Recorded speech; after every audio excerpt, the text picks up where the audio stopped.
Come on.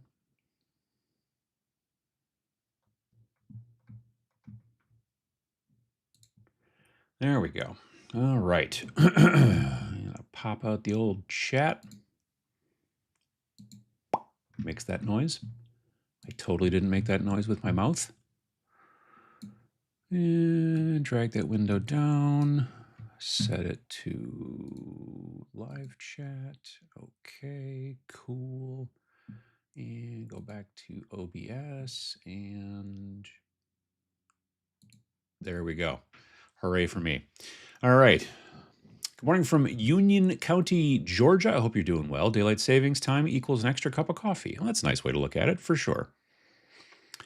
Let's see here. Pumpernickel Pickle. I made it on time for once. There you go. Duppy Man. Sunday Morning Madness, watching Tabletop Minions and painting Grimdark Future. Living the dream. That does sound like a not bad Sunday, honestly. You need to get rid of daylight savings time. I feel, yes, like that is also true. Oh, my neighbor is barreling into his driveway at high speed. He just loves backing into his driveways at the fastest possible speed. He's an odd duck. Let me see here. My dream is always having a Marshall full stack. I've been living that dream for 20 years. Nice.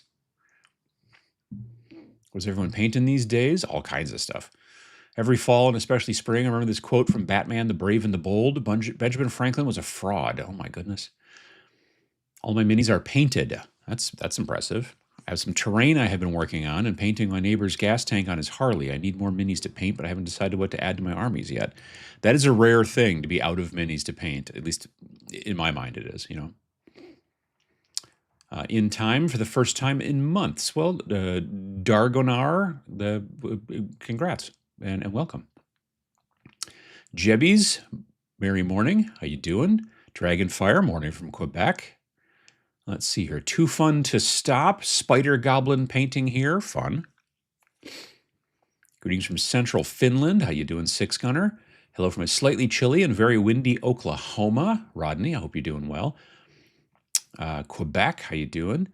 Snow's finally disappearing in Ottawa. Yeah, we don't have any snow here at all, pretty much. It's all pretty much gone, except here and there in a parking lot. There'll be a big pile of it, but for the most part, yeah. Good time of day. How you doing, Ralph? Life is too short to sleep late. Yeah. Fungazi, good morning from gorgeous, warm Washington, D.C. I'm getting super psyched for AdeptiCon. Well, I'm glad it's warm there, and I hope to see you at AdeptiCon. Wargaming Wander, why do we still have this as a thing? Daylight savings time is unneeded at this point in time. I feel like you're right, and I keep thinking that you keep hearing once in a while that the politicians are going to fix it, and then they don't, because that's how politicians work. My cat wasn't fooled by this daylight savings time silliness. He knows what time it is to get up. Well, yeah, our cats are going to be confused this evening when it's because on Sundays at 6:30 we give them all a little bit of wet food. We give them it's a Sunday treat, and it's usually at 6:30. And they know what time 6:30 is, but now it's going to come an hour early, and they're going to be all confused by it. That's okay. Hello from Quebec City. Made a new Antioch warband. Lieutenant. His name is Dan, and Yeoman, probably Yeoman, are Bubba Forrest and Gomer Pyle. Nice. Father Mulcahy. Nice. There you go. Good day for all from Oconomowoc. Hope people find some time to hobby. Indeed. Hey from the UK. How you doing, Game Tech? Kitties are on tummy time. Something like that. I read someplace once that, I don't know if it's about cats, but definitely dogs know what time it is by smell. Because things change in smell over time, and so when like a thing changes to a certain smell, like the bowl from breakfast changes to a certain smell, they now know it's time for dinner or something. I don't know, something like that. I don't know how you smell time, but if someone's going to do it, it's going to be dogs. Thanks to the stream, I realized all my clocks were an hour behind. That's how that works. That's exactly it. Good afternoon from Kent, England. How you doing? Let's see here. Good morning. Happy Arizona's gloating about daylight savings time day. Well, there you go. Let's see here. Afternoon from sunny Berlin. Good morning from Cleveland. Putting the final touches on a Knights of Avarice warband for Trench Crusade. Very cool. VJ Morph, how you doing? Big Ron. Southern Ontario. Daylight savings is the worst. Volunteering at a pancake breakfast and forgot my headphones. We'll hop back in later. Okay. That's nice of you to do. The pancake breakfast. That's fun. I used to be a bouncer years and years and years and years ago, back in the 90s, and I was a bouncer, and it was always on Saturday nights is when I bounced, which is meant when there was daylight savings, I was working. So there was always confusion about when it was daylight savings. Does that mean we get an extra hour of drinking or we have to leave early? And it always depended on the season, you know. It's all about fall back and spring forward. Putting final touches. I read that. Morning all, Comp Native. How you doing? Morning from sunny and warm Omaha. Nobody important. How you doing? Good morning on this gorgeous warm morning from Southwest Virginia. It's a leftover pizza kind of morning and setting up my new gaming table today. Nice. Hoping to get some work done on my Night Lord's tank. Love having Sundays off recently. That is very nice. All my minis are painted. You, sir, must be new here. I mean, or just very efficient, you know. Thanks to the daylight savings reminder. Wondered why you were on 2 p.m. See, there you go. Buzzragog, good morning. The low-carb cocktail guy, first time here. Good to see you. Hope you're doing well.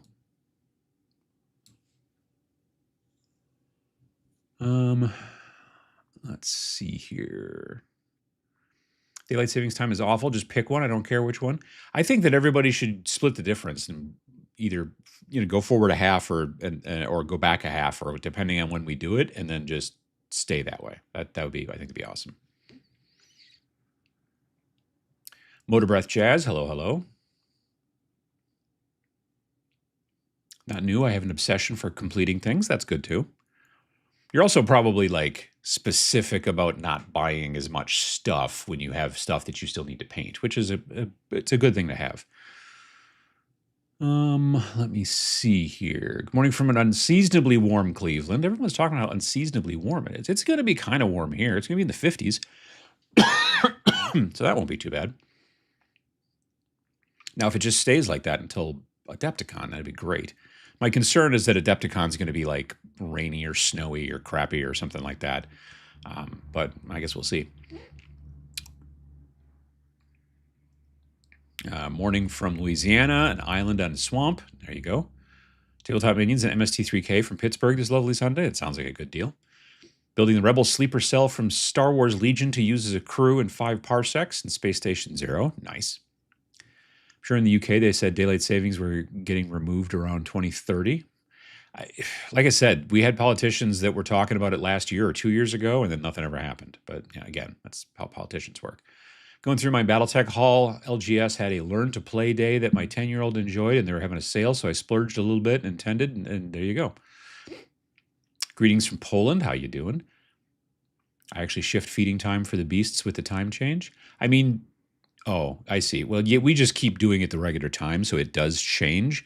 But yeah, it probably would be smart to wait until then 7:30 instead of 6:30, right? Is that how that would work?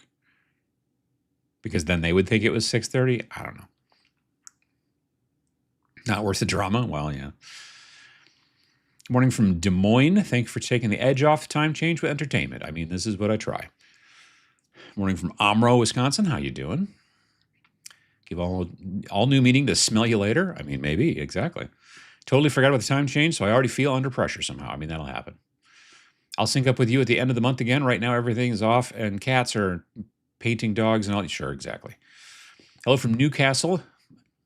I smelled time in the chemically fueled 90s. Oh, okay. Just come back from a trip to Budapest, which is an hour ahead, so I'm already confused with time. It's always just something, isn't it? Evidently, China is all one time zone. It's so massive it should be 4. They just decided we're not going to do that. I used to work with a guy whose wife was from China. Like she barely spoke English, and they met on he was trying to learn, I think, Mandarin or something like that, and they met like on a message board or something like that. I don't know. Anyway, but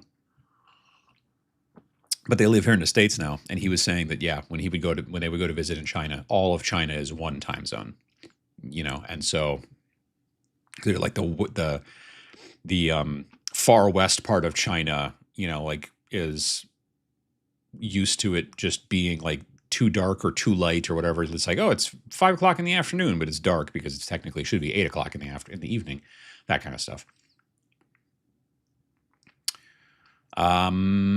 Really enjoyed the scale video. Well, thank you. I appreciate that. My usual range is 25 to 28 to 32, which usually work together well.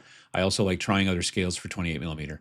I want to try Epic Napoleonics as Lilliputians. Nice, nice.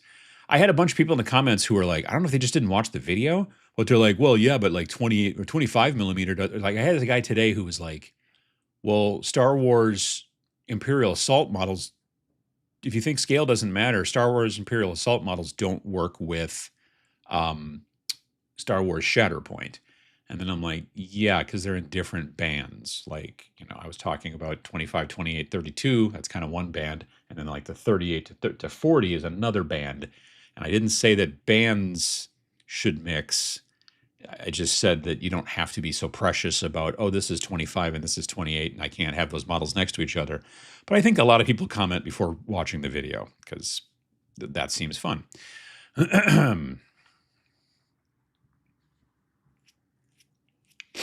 Daylight savings is even at different times globally. We have winter time for 3 more weeks as an example. Well, see, the United States used to be the same time as everybody else, like when daylight savings would flip. And then at some time during one of the Bush presidencies, I want to say G.W. Bush, they decided to change it for reasons that no one understands. And so then now we're like 2 or 3 weeks ahead of everybody else, and it's really stupid. But, America. Going from Soggy, New York City, working on some Red Jungle and Mac V SOG minis. Oh, there you go. Greetings from Sarnia, Ontario. Hope everyone's having a good morning. Got the wife watching the show and working on her Tyranids, but first she's cooking bacon. I mean, bacon's pretty good, and Tyranids are pretty good. Great to see the rock/heart ratio get an airing in this week's video. Absolutely, had to. Earlier this week, I finally completed the Triumph of St. Catherine for a friend. It only took me some 50 hours and started it back in November. It is a big, weird model. It is basically a walking diorama. I'm not into walking dioramas personally, but, it's like I said, it's a cool piece, but if you're supposed to be using it in the game, and I'm just like, that's just weird to do that in the game, but anyway. Morning from Texas, currently working on some vampire ghouls and witches for a D&D campaign and have some Infinity models up next. I think it's because things in my past I left incomplete always tended up to be my biggest regrets in life. Makes sense. My nose is running a little bit. Apologize. We could operate like I had to in the Army during field exercises to use GMT in Korea. Nothing speeds up communication more than having to do math when trying to coordinate meeting another unit. Yeah, I get that.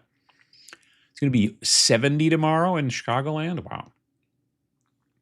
I don't think it's going to be nearly that warm here tomorrow. I mean, I'm 3 hours north of Chicagoland, but still. Tomorrow's only supposed to be a high of 58, so we're not getting the 70s, that's for sure. I'd open the windows if we were getting 70s.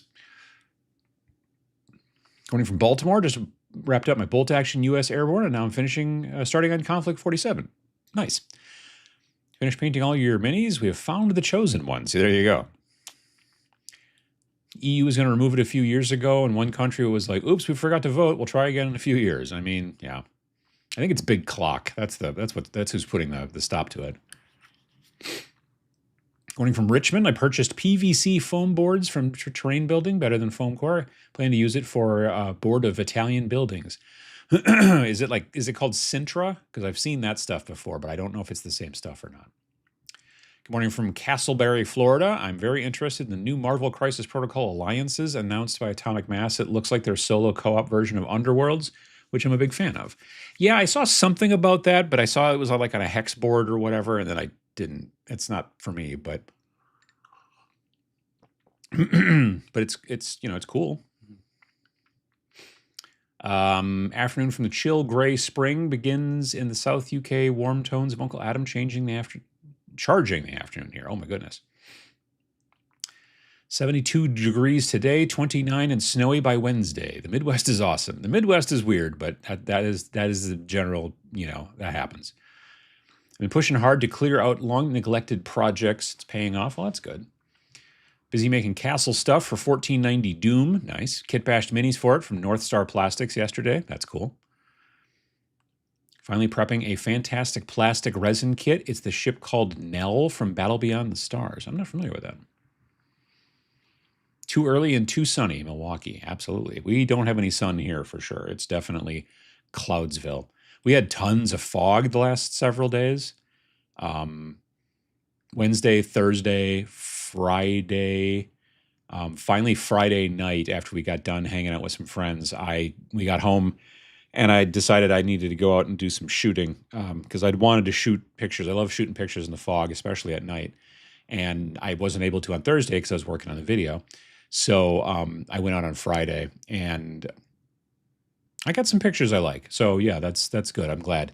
It was one of those deals where like I caught some fog and then I went and like went closer to the lake. And then there was a lot of fog to the point where I almost like couldn't see where I was going in my car at night. Like I couldn't see the street lights above me until I got to like, if I got within about 20 feet of the pole, I could then see the street light. But from any further distance, it's just like it wasn't there. Like when you see a street light, you can see it from blocks and blocks away. There's like, oh, the street light's up there. But there was like nothing because the fog was so thick right down by the lake. But then I drove back to where I first shot my shots on Friday night and it had already cleared out there. But yeah, by the water, it was real thick. It was crazy. Now, is it 10 a.m. already? It's daylight savings. Hello, howdy from Elko, Illinois, where I'm at work, not at home, or I should be. Well, Saskatchewan, good sir. We are the land outside of time. No daylight savings here. Nice. I apologize. I got something stuck in my throat, as per usual. Daylight savings in Victoria messed up the design of the Shrine of Remembrance in Melbourne. The sun won't shine on the stone of remembrance like it's supposed to on November 11th. Watching you for years, just want to say you're a legend. Well, that's very nice of you to say. Thank you very much. Thanks for all your content. Perfect narration during painting sessions. I'm glad to hear it. I only left the Princess Leia quote. I had nothing further to add. There you go. It's fun for them because they need to rage on the internet. It's always miniatures time. There you go. There you go. Time was changed in the U.S. to let trick-or-treaters have more daylight for Halloween. That better, I hope that's not really the case, because that's a terrible, terrible concept. We in North America have the different time zones thanks to the railroads. Used to have hundreds, and we consolidated to stop accidents. Hard to have trains share tracks when they're on different times. Well, I could see that, sure. Speaking of scale, I've been printing stuff for a diorama in HO scale. Print an example set in 28 and the diorama set at 55. Interesting. 55%. Looking nice out in Northwest PA to get some Thousand Suns and D&D stuff primed up for painting. Yeah, like I said, it's going to be in the 50s, so I could maybe prime something today, but it's also kind of humid. Yeah, that's the fog. It's been kind of humid, so I don't want to do that.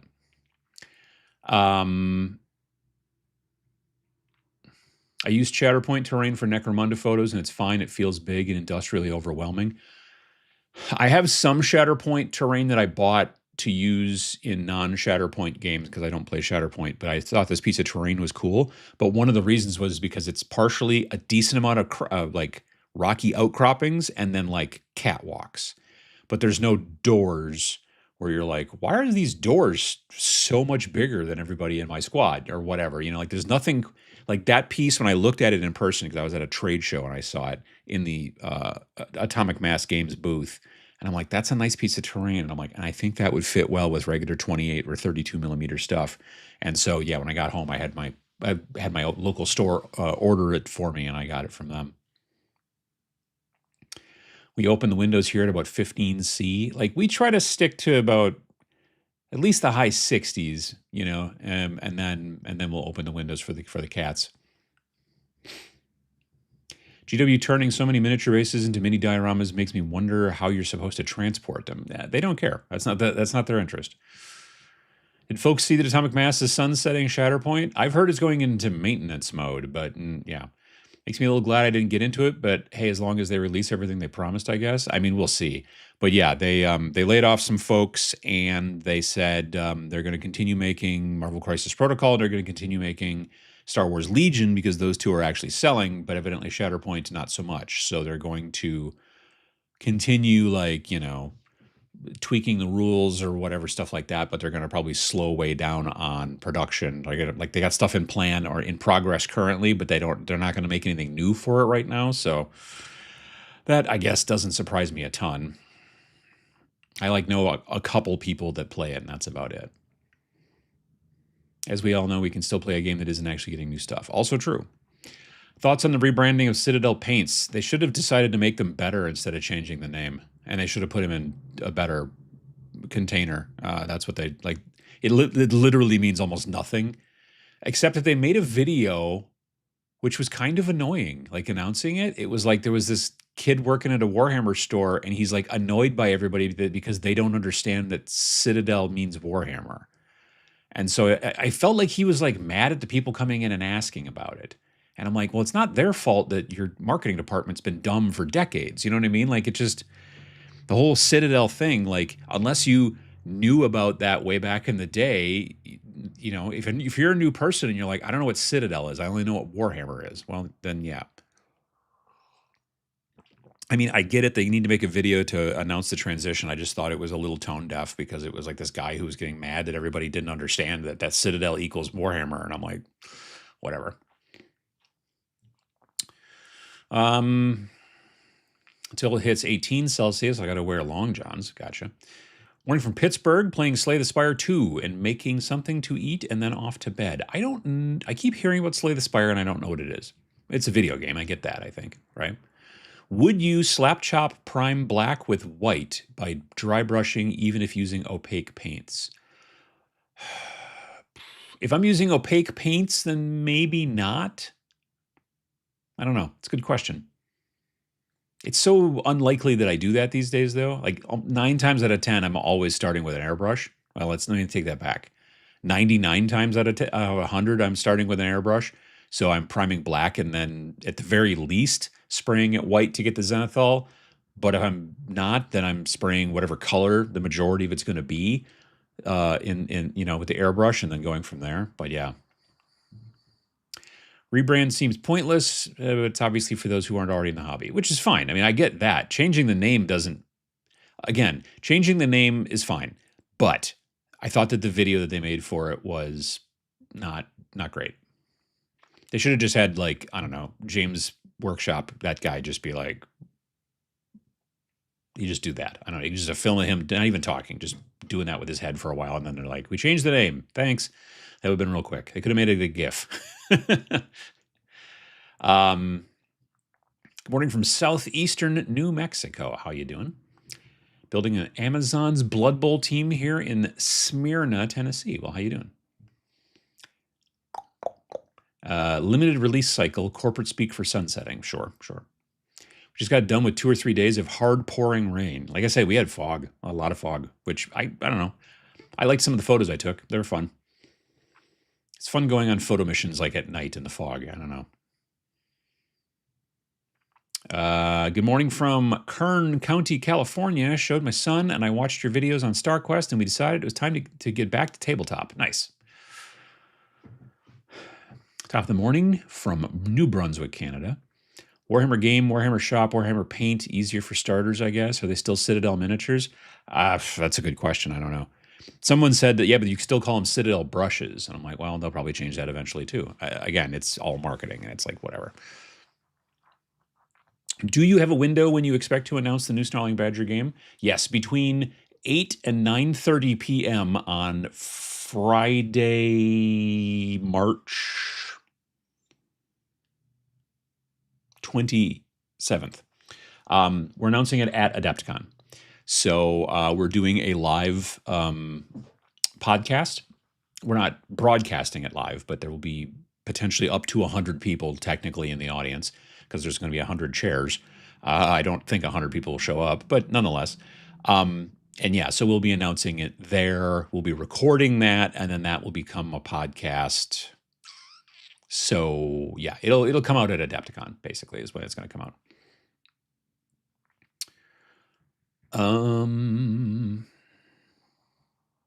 I lost track of Sinatra and other materials. Sintra, I think. Is it Sintra? Yeah, I don't think it might have been autocorrect there. Um, what is the primer you suggest for MDF terrain? What is the cleaning product you use to strip miniatures? For cleaning to strip miniatures, I use something called LA's Totally Awesome. It's bright yellow. I usually get it at the dollar store. It's like, yeah, it's LA's Totally Awesome, like LA, like Los Angeles, L.A.'S.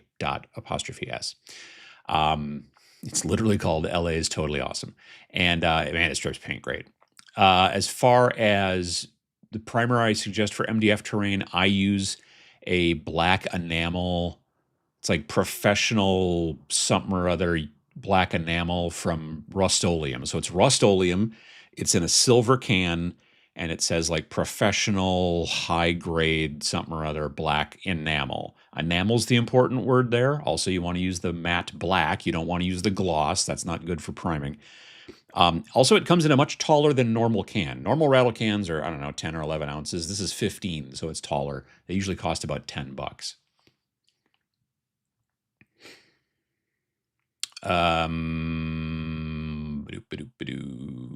Let's see here. Changed for farming. What? Yeah, back in the day, that's why they did it. Sure. I'm curious about the Marvel Atomic Mass board game. Asmodee has good board game designers around, and I do enjoy my various superhero games. Sure. Supposed to reach 80 in Northeast Texas. I mean, but you guys are warm in the rest of the year anyway, so yeah, I get that. Playing Trench Crusade and Alpha Strike Wednesday due to a staycation this week. Nice. Plans that cancel themselves are great. Also, true. Have you played Malediction? Is that the one that's by Loot Studios? Because no. If that's the one from Loot Studios, no, I haven't. I watched some guys kind of play. I might have gotten a demo that didn't make any sense to me. I remember getting a demo for the Loot Studios game, which may or may not be called Malediction. I remember being annoyed, not at the person who was giving me the demo. They seemed very nice and they worked for Loot Studios. But there was a dude who was standing directly behind me who was talking very loudly, and it was driving me insane. And so I didn't retain much of it. Let's just say that. I don't know if it's for me. It's a little more fantasy oriented than I'm generally into personally these days. But I think it's an interesting concept because of the 3D printiness. But I think that's just, again, only if it's the Loot Studios one. Because there's Malediction. There's also a game called Maladum or something like that. There's a couple of games out there that have sort of the same name, and I can't keep them straight in my head. Any thoughts on the upcoming StarCraft tabletop game from Archon Studios? I think they're going to release it at Adepticon. I think you might be able to buy it at Adepticon. They reached out to me and said, hey, do you want us to send you a copy? And I was like, no, not really. I mean, I don't know. Like, I like Archon Studios. They do good work. I really like the stuff they're doing for Trench Crusade. And I like a lot of their terrain. The Rampart terrain stuff is awesome. But I'm just not into licensed games that much these days. And I never was a huge player of StarCraft, so I don't have that kind of nostalgia or anything along those lines. And I'm not super sure about. I'm just not into army scale games. I don't want to play with tons and tons and tons of models. I want to play skirmish games with far fewer models. So there's a lot about it that I don't think that it's going to do. Yeah, that video was dumb. Also, I agree, missed opportunity to go with dropper balls finally. Citadel video felt very silly, and why are you annoyed with me when your name is dumb? What? I didn't catch the very end, so there might have been a joke there, but I've spilled Citadel pots more times than I can count. Wow. Slay the Spire 1 was on sale, so I finally grabbed it.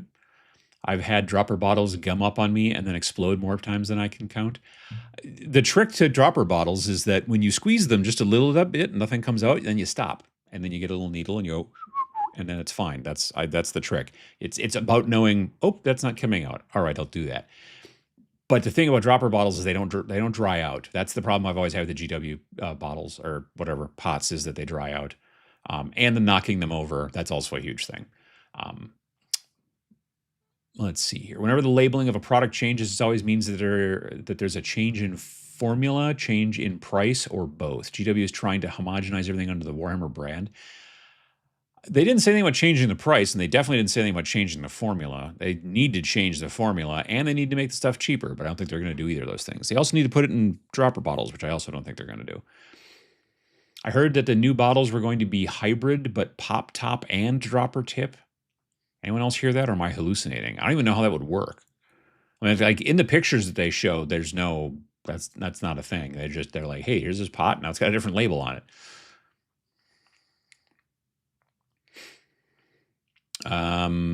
There is so much team you can publish in Shatterpoint, and I find the rules are a bit too deep to be played with my 9-year-old son. Gotcha. Sure.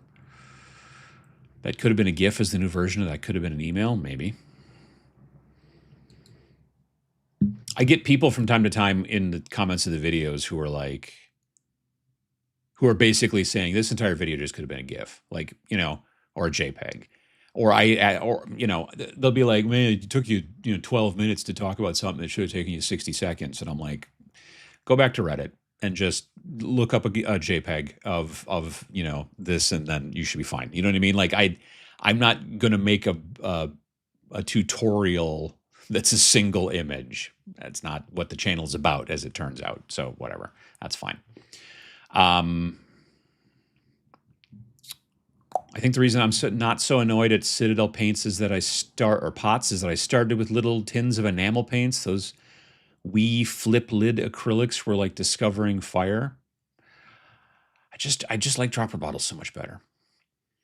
Let's see here. It sounds like they're phasing the name Citadel out in favor of the Umbrella Warhammer branding. Oh, sure. They've been getting rid of everything but Warhammer. Like, they want you to call them Warhammer. I will always call them Games Workshop, but I still call Cool Mini or Not, and I'm not calling them CMON, even if they go to business.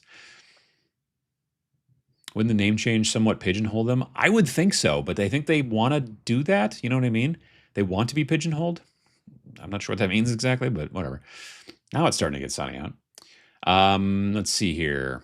Have I missed Vince in your podcast? I know I can look it up, but I watched all of them from the start, and YouTube stopped notification. They should be all on YouTube. We got a new one going up tomorrow. Yeah, a new one going up tomorrow morning. What episode? Episode 29 maybe is going up tomorrow? Something like that. Ongoing rebranding bugs me a bunch. My mom would have never let me walk into a store labeled Warhammer, but she had no problem going into innocent, friendly-looking Games Workshop back in the day. Well, that's a good point. It's kind of like when the Beasts of War channel on YouTube changed their name to On Tabletop, because it allowed them to talk about more stuff, kind of, a little bit, because they could talk about board games and role-playing games as well, and Beasts of War is very kind of, wargaming focused, but also it didn't have the word war in the title anymore, which they thought was maybe messing with them on the algorithm or something like that with YouTube. Maybe not, hard to say. So when are they going to change the names of everything to Warhammer? Like Blood Bowl would be Warhammer Sport, and also when does Games Workshop change to Warhammer? That's a good. I mean, they're trying to do that now. Warhammer Inc. You know what I mean? Super Clean from Walmart. Have yet to find paint it won't strip. Just be careful with the resin. I used to use Super Clean, the purple stuff, but I like the yellow stuff better. I don't know. I figure it is cheaper to fly down to visit you for a weekend to play than to back all the stuff that VJ Morph. It's just a 30-hour flight or something. Oh, there you go. Got to go out and buy coffee. Oh, no. That's no good. Greetings from Peshtigo. Currently woodcrafting popsicle stick terrain. Nice. Good morning from Delaware. How you doing? Let's see here. StarCraft pre-orders start on March 10th, and they will have 500 copies of all the sets for AdeptiCon. Nice. That's pretty cool. I've had way more hassles over the years out of pots, bottles, and jars of paint dropper bottles or flip-top bottles that can be squeezed. Gotcha. I got a box of Defiance Games UAMC miniatures and the DreamWorks Shadow Cache on eBay. I'm not familiar with... Well, Defiance Games I remember. Yeah. but I don't know what the shadow cache is. Interesting. Wargames Atlantic had shadow cache on their schedule for ages, but they disappeared recently. I wonder what happened to them. I don't know. That's a good question. Painted my first batch of 40K Marines with Tester's enamel because I didn't know any better. I did my first Battletech miniatures with the little square glass bottles of Tester's enamel. Yeah, I still have at least one of them. I have a silver metallic painted Atlas. Yeah, I keep it on my desk so I can see how I used to paint and how I paint now. And it's like you compare against yourself. You know what I mean? If they change to Warhammer, what will happen to James? Well, James' workshop will have to change his name to Warhammer, I think. It's like the new wisdom, everything is computer, but everything is Warhammer. There you go. Started with Tester's enamel in the late 70s on minis from Grenadier and still use a couple of them. Yeah, I don't use enamels anymore, except for sometimes I used, like enamel washes, I guess, that kind of thing, but that's about it. And enamel, like I said, rattle can. That stuff works real nice. Lost all interest in Games Workshop. Going to try to stick to smaller companies. Makes sense. Have some Wildspire Cat Bandits lined up and kit bashing an Airfix Duke to make a tour vehicle. Nice. Or is it a Duck W? Popsicle stick terrain. Now there's a throwback. You doing a deodorant stick grav tank? Next. Could be. I still have coffee stirrers that I use. I use for sometimes floorboards and stuff like that if I want to add something to a project. They little ones can work real nice. My first minis were Grenadier skeletons, and yes, I painted them with Tester's enamels because that's all we had in the 80s. I mean, we had more than that, kind of, but the easiest thing to find any day of the week was Tester's enamels. There were acrylics out there, but rarely were they rarely were they in the hobby shop. I was even trying to warm up my voice before I started recording today or whatever. I was doing the whole la la la la la la la thing, and it just still, I don't know. And I don't have cream in my coffee, so it's not that. So I don't know. They'll change his name to Warren Hammer. There we go. 16 days to AdeptiCon. Looking forward to it. I am definitely looking forward to it. I really don't have a ton of stuff to get. Like, it's not like I'm like in a race against the clock. Maybe a little bit here and there. I have a couple of things I need to get done, but I don't think it should be a problem.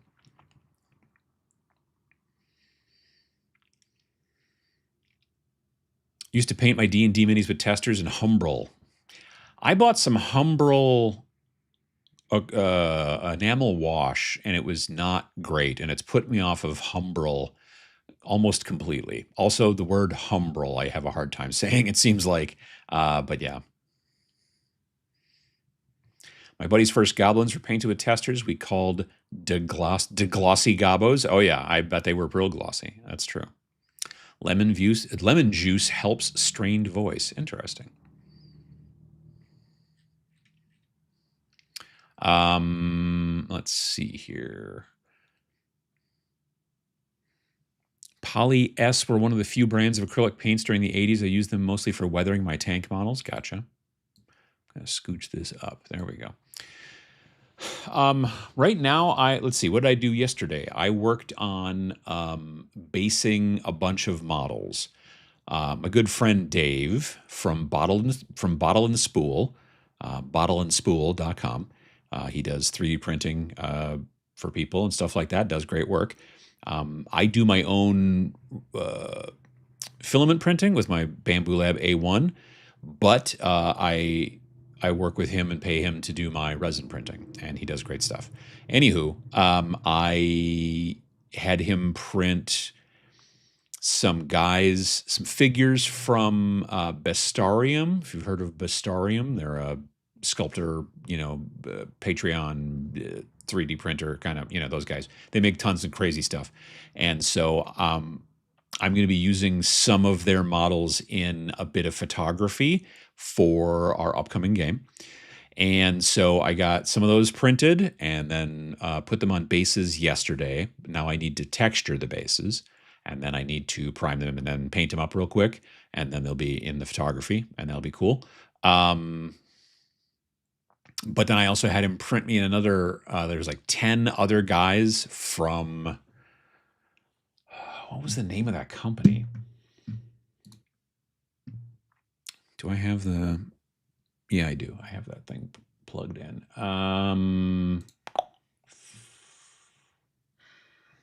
STL files.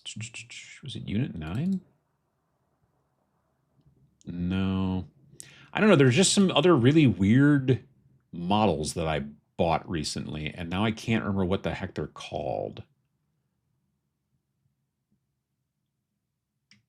Moss Pole? No, that's a different thing altogether. Imitation of Life? Heresy Lab? What's Imitation of Life? Nope. Heresy Lab? Nope. I don't know. I can't remember what the heck it was, but they're just weird looking guys. They're like, they have like sci-fi looking guns, but they look a little low tech in comparison. I just thought they were really neat, and I was like, I'm gonna definitely do something cool with them. So I got those guys and had him print those. So I got 10 of those guys, and they're all one piece, which is nice. Well, actually, if I go find my Google Drive,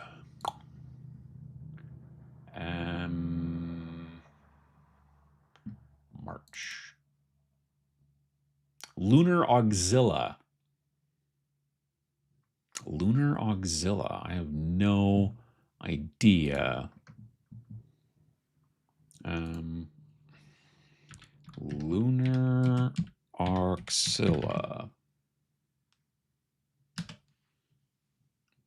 He types into My Mini Factory and finds not what he's looking for. Huh, that's neat. That is weird. I don't know. Anyway, I don't know where I got them. I'm assuming I got them here at my Mini Factory, but I can't find them now. But they're cool models. Anyway, those guys are just going to be used for whatever I want. And I also had him print 6 or 8 Mage Hunters from Saint Decent. That I do remember. The Mage Hunters from Saint Decent are these kind of stocky looking guys that look kind of pseudo fantasy, but they're all carrying like kind of machine guns almost. They're pretty cool, actually. So yeah, I'm going to use those guys for fun stuff as well. The Mage Hunters I haven't. The Mage Hunters are well, they're not two-part, but I guess they are. They're basically the entire body, and then the head is separate. So you've got head options. So I had him print me a bunch of the heads. There's like 5 different head options, and I really only like 2 of them. So I just had him print me a bunch of those 2 heads, more than I need for the models, and then I will be able to use those heads on other projects as well. But the Lunar Auxilla guys or whatever, those are all just one part, which was great. And the other models from Bestarium, they were also just one part. So makes it really easy. You can just glue them to a base and start texturing and not have to mess around. I like that a lot. No mold lines either. So there's that.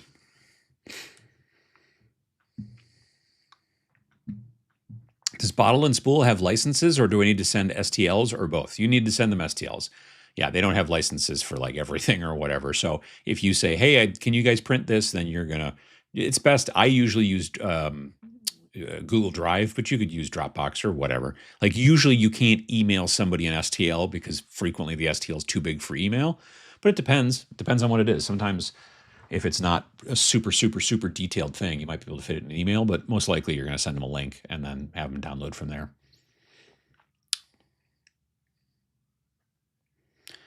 Let me see here. My pile of GW is gathering dust. More fun to do other projects? Sure. I also painted my first Space Orc and Battletech with tester paint, no primer, but with no internet. I didn't know any better. Yeah, that'll happen. Humbrol will always be legendary in the prop community for making the brown Bess paint for the pulse rifles and aliens. Interesting. Revell airplane models painted with little enamel pots of thick, gloomy paints and square-tipped brushes because I didn't know any better. I painted, I don't remember how many different airplanes, like model airplanes I painted when I was a kid, but the 3 that I remember specifically were I painted a B-25 Mitchell, painted it very silvery, you know, like because they generally were kind of pretty much just aluminum. I mean, they had some that were actually like painted another color, but a lot of them were just straight aluminum. And then there was a P-51. I remember building and painting that kit. And I also remember doing a de Havilland Mosquito. And fun fact, years later, as an adult, I worked at a airplane like organization and museum. And in the World War II portion of the museum, which was maybe 50 feet from my office, there was a B-25 Mitchell, de Havilland Mosquito, and the second ever prototype of the P-51.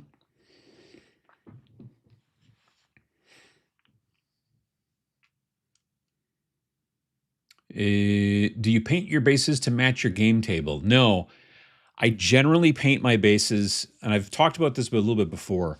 Nearly all of my sci-fi models all have the same basing, so that my sci-fi models all match each other. I don't care if they match the table because 9 times out of 10 they're not going to anyway. But I like them to match each other so I could grab a model from this group and a model from this group and a model from this group and then put them all together into a squad and play a game with them, and they would all look like they matched because they all have the same basing, you know? So I have a very specific thing that I do for almost all my sci-fi bases. The only ones I don't are mechs. Most of my mechs have a tendency to be on desert bases, and I have like a single army for Star Wars Legion, and those guys are also on desert bases because of Tatooine. And I have a bunch of terrain that's basically deserty looking. And so those guys I put on desert bases, but everything else that's sci-fi I put onto kind of looks like urban rubble kind of bases. My fantasy guys all look like they're kind of on dirt, and my Trench Crusade models, they all look like they're standing in mud, which kind of makes sense.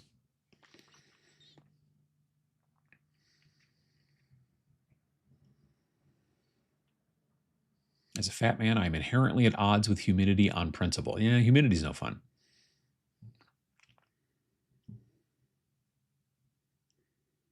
Is Dirty Down Streaking Grime easy and safe to use? I hear it can remove paint underneath.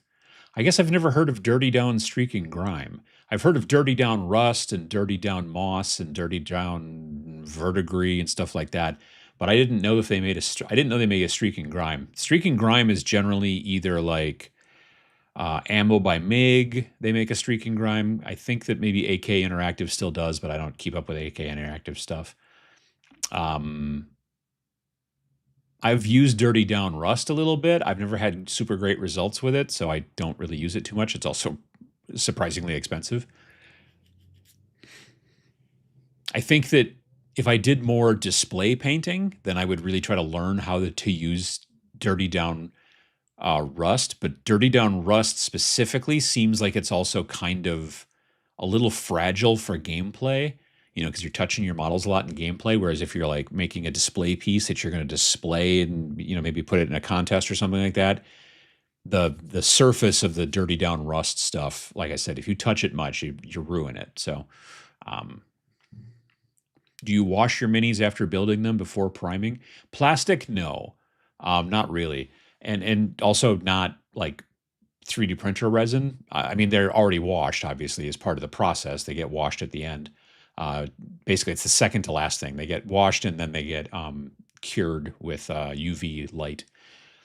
But like poured resin miniatures, like where they actually like instead of pouring in metal or whatever, or they pour resin into a mold, those you definitely want to wash before you prime them because they get sprayed with this stuff. The mold gets sprayed to the stuff called mold release, so that when once ever you've poured in your resin and it's cured, you can then get it out of the mold again. It's kind of like spraying your pan before making cookies or whatever. It's kind of like that. But yeah, you definitely want to clean that up before you try priming resin terrain or resin miniatures. And again, I don't mean 3D printed resin. I mean like where 2-part resin they mix together and you pour it into a rubber mold and all that kind of stuff. Yeah.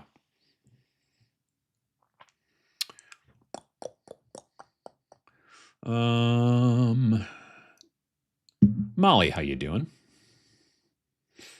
was watching a video on Gundam Assemble. That's fine.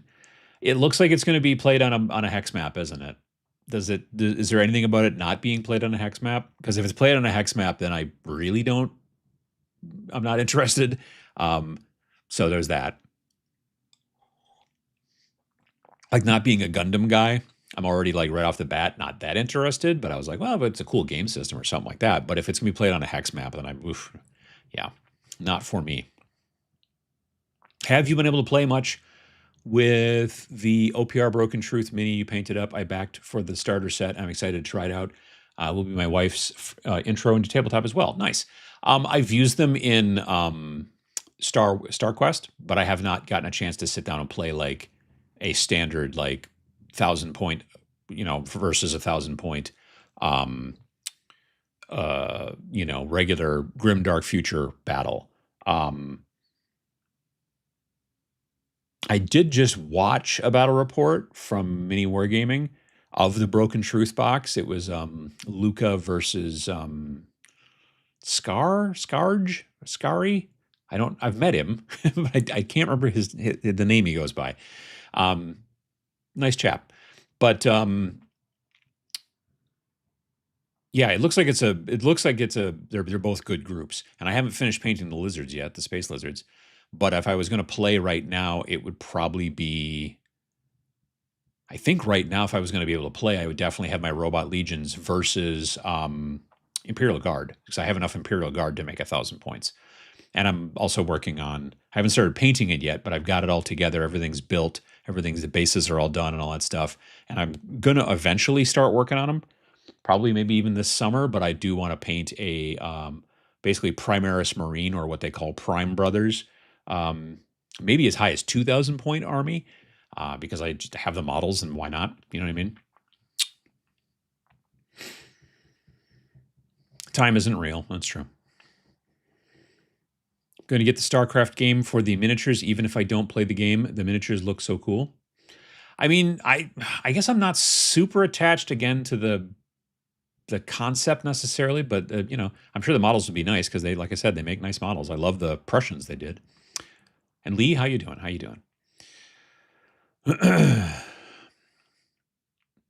Lunar Auxilla from That Evil One? Maybe?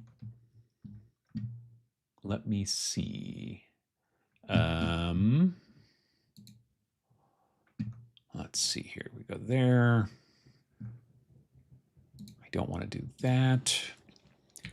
That Evil One, because that name sounds familiar.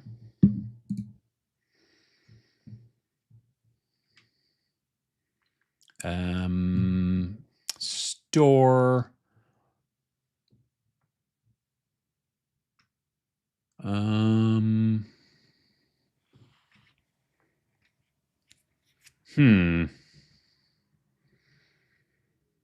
Maybe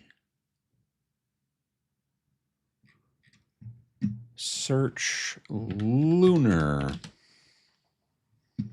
You guys should see this too.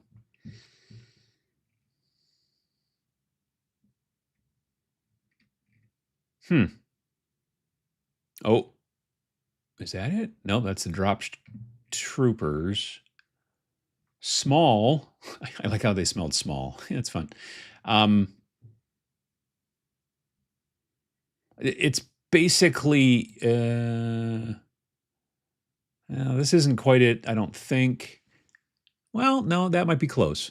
Like, the guys don't have the guns with the hoses on them.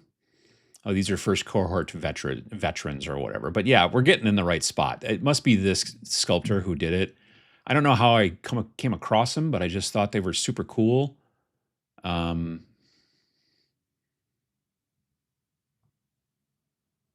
just don't remember none of the ones that oh, wait, here. This is it. These are the ones. Yep. These are the ones, I think. Or pretty close. Something close to this. Yeah, that's basically what the guys that I look like. I just thought they were interesting. I came across them at some point or whatever on the website, and I thought, well, those guys are just like cool looking. They got like furs, some of them, and things like that. So they're like, from what it looks like here, this is a little bit like sci-fi Romans with this whole thing, but that's not what I'm into necessarily. But yeah, so anyway, that's kind of what that's one of the things that I got Dave to print for me, and I am looking forward to painting them up. My guys were not separated though; they were all in one part. So yeah. Anyway, something like that. Anyway.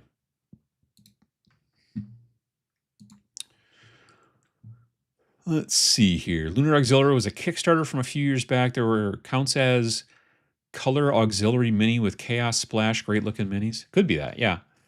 I didn't do the Kickstarter. Like I said, I just found them on My Mini Factory here. I like having it be lighter later. Keep it this way and I'd be good. Yeah, I mean, I do. Like, I'm looking forward to it. Like when it's like 7 o'clock tonight and it's still kind of light out a little bit. That's great. And then, obviously as the summer goes, then I do like that, but you're right. We could just keep it in one spot. That'd be fine too. Painted my first Slanesh Seekers in glossy tester enamels way back. Looks slimy and fast. I mean, there's definitely a benefit to gloss in any of those situations.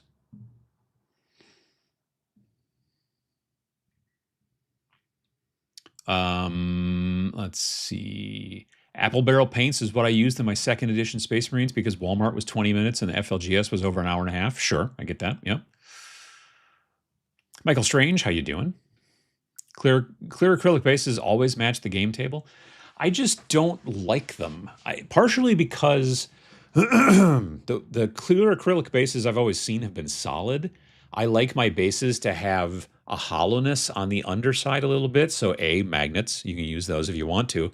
But also, if you take a miniature, right, because of this kind of hollowness to the underside here, and you put it, especially if if you got like a hill and maybe the hill's made out of plastic, like it's a plastic kit or it's 3D printed, on an angle, the thing can kind of hold on because it kind of hooks a little bit onto a piece of detail and you can stand on maybe a little bit of a slope. Whereas if it's a solid piece of acrylic, if you set it on anything that's not just totally flat, it's just going to turn into a sled and slide away. And that's the case too with resin. Like back in the day, like a lot of people used to do resin, like textured, pre-sculpted resin. I didn't like those either because again, the bottom was so flat they would just skate if you put them on the edge of anything. And I had, I still do, but I had a full blown Realm of Battle board, which has got some kind of hills and stuff like that. And so, yeah, if you had a base that was solid resin or acrylic in that situation, they would just be like, you put them on the edge and they would just ski down. And when it's hollow on the underside, they sort of hold on a little better. So that's what I do. Ending up painting my Grenadier minis for my D&D campaign with craft paints my mom had, but others used my Revell paints I used for my models. Cool. Has everyone tossed out their outdated Citadel paints? I mean, that's what they want. They're like, oh, we changed the name. And you're like, all right, we'll take all of these and just throw them in the garbage. I have to go buy all new ones that say Warhammer on the front. Let's see here. If you're ever in New Orleans, you need to check out the World War II Museum. It's fantastic. We have a World War II museum here, actually, like a military museum. Finally starting on some Ground Zero minis I got weeks ago. Cool. I only do 2 basing styles. I call one post-Holocaust and also a muddy Northern European field. There you go. See? I really love the fact that so many of my models have basically the same basing because, like I said, if I decide to play like something like, I don't know, Space Weirdos, for example, which, by the way, in case you haven't heard, Space Weirdos 2nd edition, normally I'm like, why do we need a 2nd edition? The 1st edition was great. Well, they're going to be adding to it. Also, Casey Garsky from Garsky Games announced that the new edition of Space Weirdos is going to be published by Osprey. So he's got a deal working with Osprey, and they're going to be adding a bunch of stuff to it, things like that. So that's congratulations to Casey. If you're interested and you're like, well, I don't want to play that version, I want to play the old version. Well, you should go on to Wargame Vault pretty soon and pick it up for $5. And so you make sure you have it. That edition is like 16 pages, so it's going to be considerably smaller probably. But yeah, because Casey's been working a little bit with Osprey. He did a game for them last year called Void something or other. It's a spaceship game.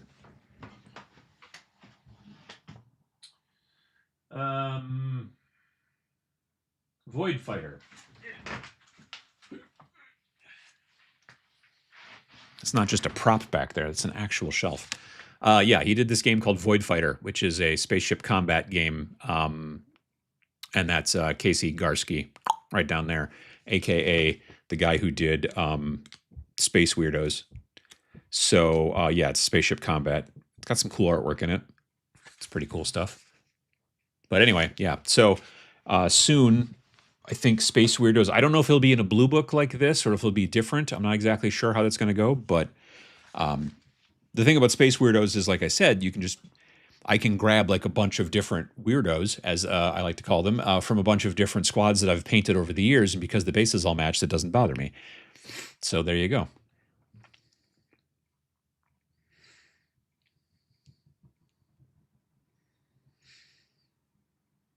I've been loving Vallejo's basing paste options. I slather it around, push some painted bits into it while it's wet, glue on some grass tufts after it's dried. That's cool. I always use any kind of base texture. I always put on before I prime. Yeah, I don't like to put it on after painting. I never take my armies out of the house, so my bases are painted to match my game table. I mean, that's fine too. By the way, I enjoyed Friday's video. Scale is an abstract idea. Well, thank you. I appreciate that. It did relatively well. It started at 4 out of 10 and basically stayed at 4 out of 10. 4 out of 10, basically in YouTube speak, 1 out of 10 is best and 10 out of 10 is worst, because it is like a comparison to, basically it's taking your current video and it's comparing it to your last 10 videos, including that video. And then it is giving it a rank at what time you're looking at it. So if you're looking at it, the video's been up for 6 hours. Well, when you compare it to the last 9 videos you did, when they were at the 6-hour mark, this one's got this many views, which puts it in 3rd place, which is 3 out of 10, or puts it in 9th place, which is 9 out of 10. So like I said, it stayed at 4 out of 10 the entire time. Sometimes they do move around a little bit. They start at this and they go up, or they start here and they go down. But yeah. I refuse outright to do anything winter. I live in Kazakhstan and I don't need to be reminded. Sure. Yeah, I don't do winter bases really at all either, for the most part. I know Vince's video this week was about making ice bases, and I know that my friend Phil, the Glacial Geek from the Army Painter team, the factory team, he's been going to a bunch of tournaments and stuff like that. And playing his Space Wolves, and they all have winter bases, I'm pretty sure, and icy bases and stuff like that. Last I knew, he was on the hobby track on ITC. He was 3rd in the world, so he's doing real nice. But I don't know if that's where he is right now. Necromunda figures on plate-looking bases. I love the new plate bases from Wargames Atlantic to supplement the GW ones. I don't think I've seen those bases from Wargames Atlantic. I should take a look. I thought mold release was used on plastic mini molds too. It's not the same kind, that's for sure. I don't know. I don't think so. Like I said, I've been painting plastic miniatures for a long time and I've never cleaned them. And I've never had primer and stuff fall off. So yeah, I don't know. But resin, yeah, definitely. I always clean it. Good morning from Columbus. How you doing? Do you take all of your kit bash heads, arms, torsos, etc. off of their sprues? If so, how do you store and organize your bits? I try to. I don't sometimes succeed, but I do have a bunch of plastic. They're like those clear plastic little segmented boxes. They're for like beads and other kind of craft stuff and whatever. You can buy them all kinds of places. You can buy them at hobby stores. You can buy them at all kinds of places. And I have a tendency to put them in there then. So I've got like one of the sections is heads, and one is left arms, and one's right arms, and one's shields, and one's, whatever. I have a bunch of those. New Mortal Kombat card game coming out from Cryptozoic. Would be cool to team up with 54mm STLs, huh? I should make those. If they have the license, sure. Gundam game is on a hex mat. It's not really for me, but I think it will be a big game as long as you can get the anime crowd to be gamers. I mean, that might not be the end of the world. It's not going to be in color, right? Like a lot of, from what I understand, a lot of Gundams they're printed in separate colors. When you put them all together, they kind of look painted. From what I've seen of this game, those models are gray plastic, and then you put them together, right?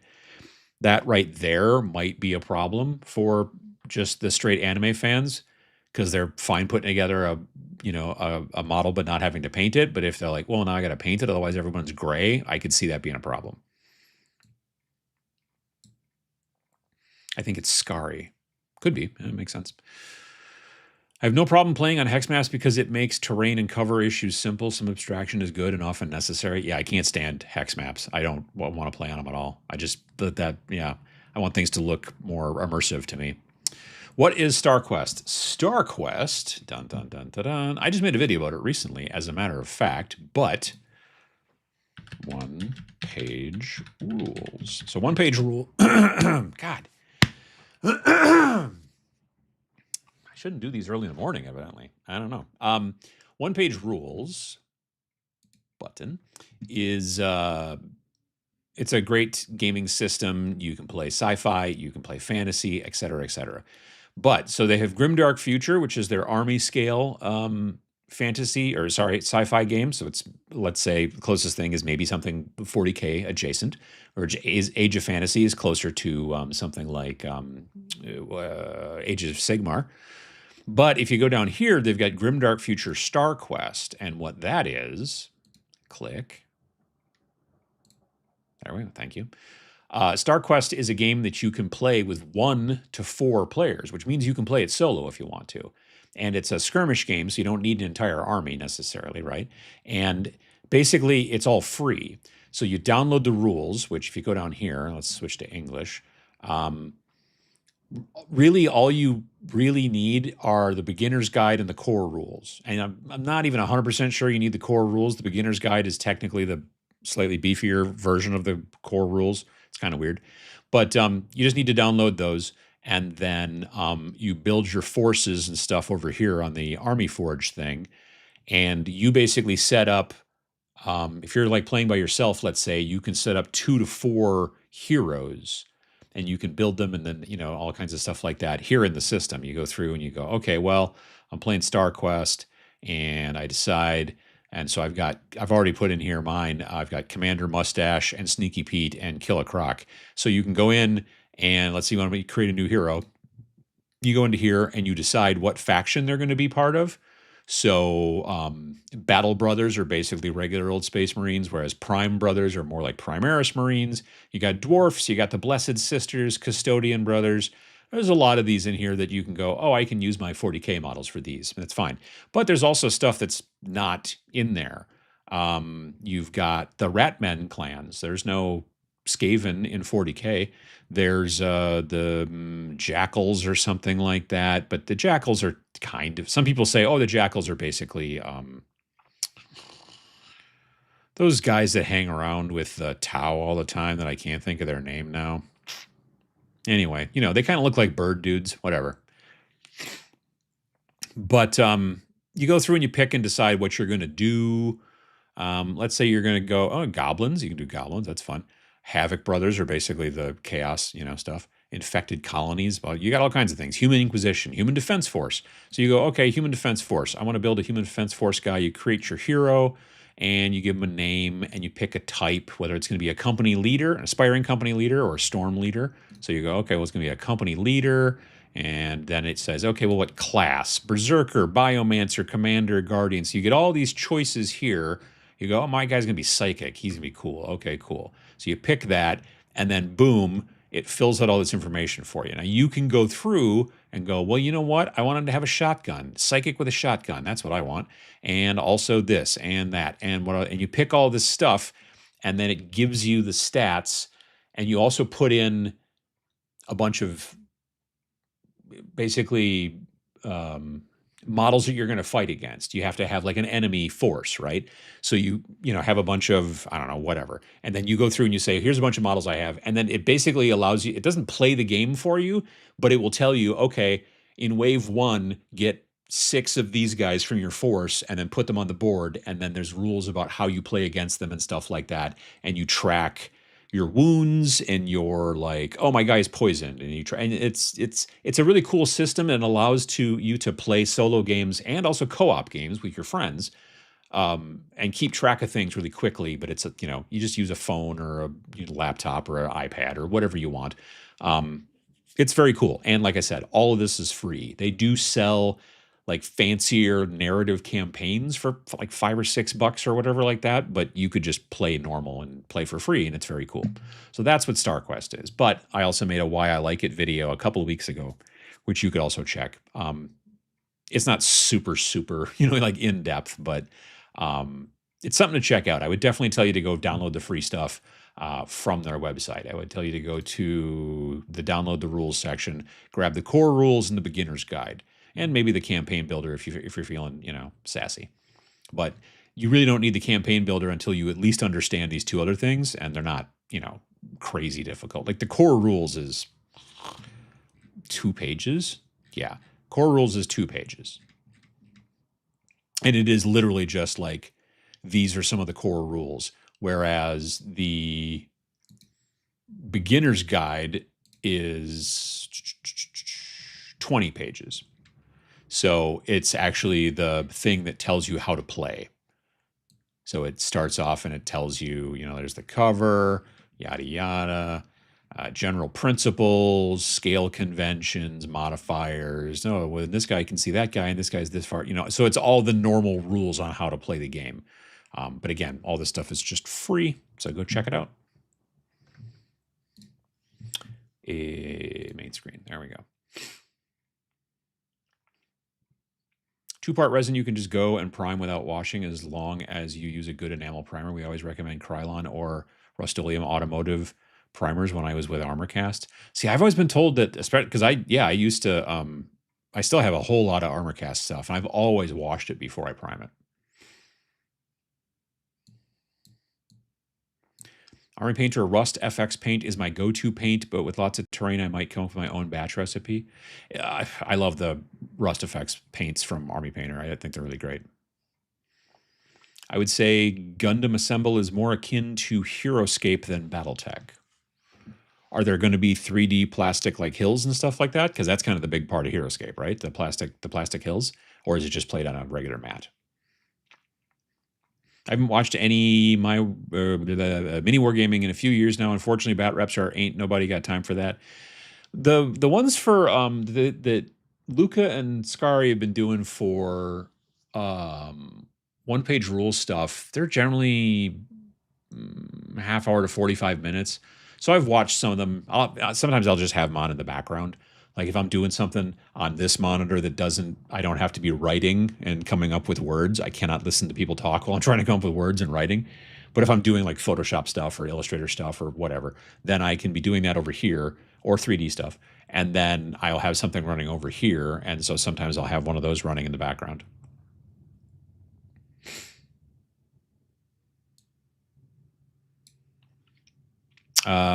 For storing bits for kit bashes, get yourself some of those section plastic boxes with the dividers. Yeah.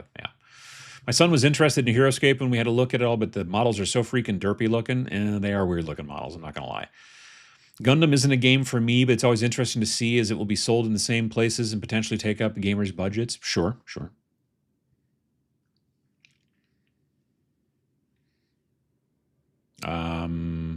Just want some of the tiny Gundam minis. I think that people will buy them just because they want them to have them for painting and stuff like that. I just don't know how popular the game's going to be necessarily. You know what I mean?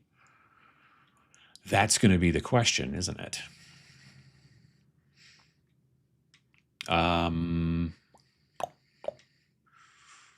Let's see here. Game system looks fine, but the mini sculpts look like some on them did in the dark with their feet. Well, I mean, I don't know. Some of them I thought looked okay. I saw a bunch of them at Gen Con, but not necessarily for me. Err on the side of caution, just routinely wash minis pre-painting. Like I said, I don't with plastics, but I do with pretty much anything that's resin. Well, except for 3D printer resin. Woke up an hour later than I wanted to. Thanks, daylight savings. That's how it works, man. Apple Barrel paints are awesome for a craft paint. I use stuff like that. I don't know if I use Apple Barrel brand, but I just use craft paints from like the wherever. Mostly for terrain. I don't use them on models, but I use them on terrain. I put magnets on all my bases these days. Makes it easier for me. I don't on all my bases, but I do on definitely all my Trench Crusade bases. I don't use magnets, but sometimes I have coins glued inside them to weigh them down a bit. Yeah, I can see that. I have done that a couple of times back in the day, mostly with like models that tip over a lot. Not necessarily just to make them more weighty, because that's not a thing for me. I don't care. But if there's a model that's real top heavy, there were a bunch of like Tyranid models that used to tip over a lot because they were sort of tippy. And so yeah, glue a nickel in there and then it's okay. Because nickels only cost about 5 cents, where a washer can cost more. So switched out all my clear flight bases to the same normal bases. I thought they looked out of place with the rest of my army. Sure. HeroScapes had a relaunch, failed HasLab, but then Renegade has released it. I think the minis look good. I enjoyed a HeroScape back in the day. I sold all the pieces off for a decent amount. Yeah, I worked, like one of the last projects I did when I worked with the old company that I used to work for, Milk Can. We were doing the initial design on the HeroScape website for Renegade. Milk Can, I think, still does work with Renegade and does a lot of their website design stuff and things like that. So I actually, I haven't looked at it recently. I don't think that, let's see here, HeroScape.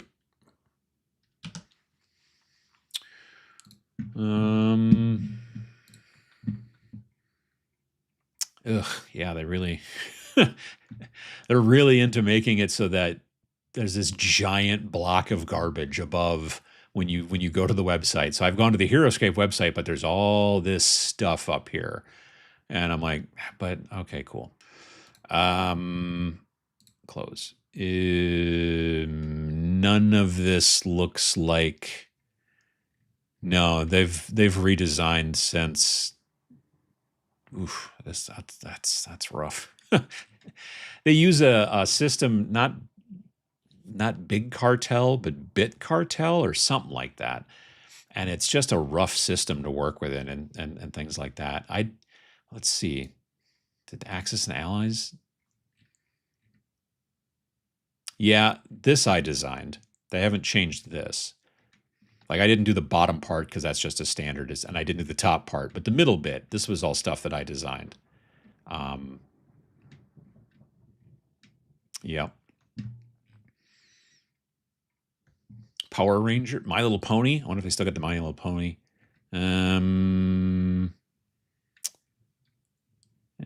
Parts of what I designed are in here, but they've also changed a bunch of stuff too. Oh, what about Power Rangers? No, that's changed a bunch. But yeah, like I said, I did a bunch of work for them. Yeah, this top part's totally different for sure. Anyway, but yeah, it was fun working. You know, even though it was stuff like My Little Pony and Power Rangers, sometimes it was still fun to work on designs like that because most of the stuff that I did, designing, working for, working in that industry, a lot of it's so much like business to business, so it's kind of boring. B2B work is boring to boring, in my opinion, very frequently. But working with those guys were nice. I mean, the Renegade folks were all cool people. I liked working with them too. And let's see here. Second edition, just a little bit weirder. Space weirder. Ooh. I like round acrylic bases for my dedicated Rumble Slam wrestling figures. I mean, I can kind of understand that, I guess. And they're sitting on a flat thing generally all the time anyway.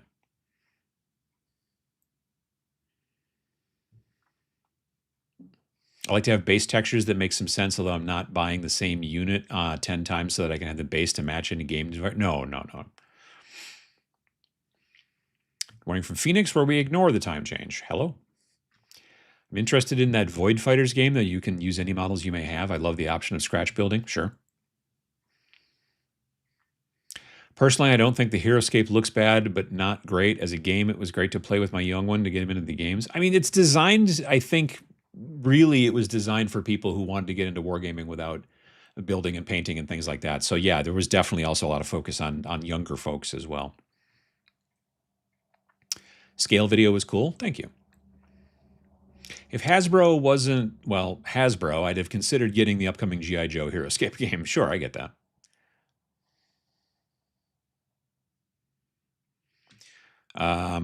Good news is I'm making my own game that draws inspiration from G.I. Joe, XCOM, and Albedo Anthros. I don't know what Albedo Anthros is, but I know the other two. Most plastic kit manufacturers recommend washing the sprues with warm water and dish detergent to remove any remaining mold release. Yeah, I've never done that. It's weird. Not only are the Gundam Assemble models gray and need to be painted, Bandai are now finally making acrylic paints to paint them. Seems weird. Majority of anime and in particular Gunpla plastic kits do not feature multi-gate molding and will need to be painted. Really? See, I thought most of the Gunpla stuff, they were already pre-colored, and so you just put them together and there you go. I don't know.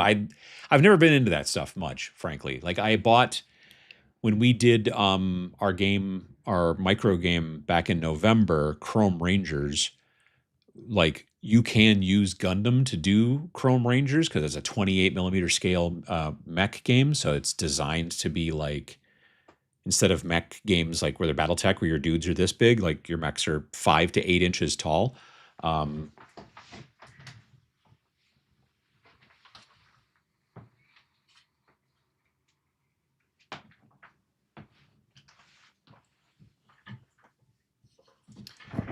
So I've got like these. Hang on. There we go. These are 3D printed. I printed both of these on my resin, or not resin 3D printer. These are both filament printed, FDM, and they work just fine. But you could also do the same thing with Gundam if you wanted to. There's all kinds of different models you could use to play Chrome Rangers.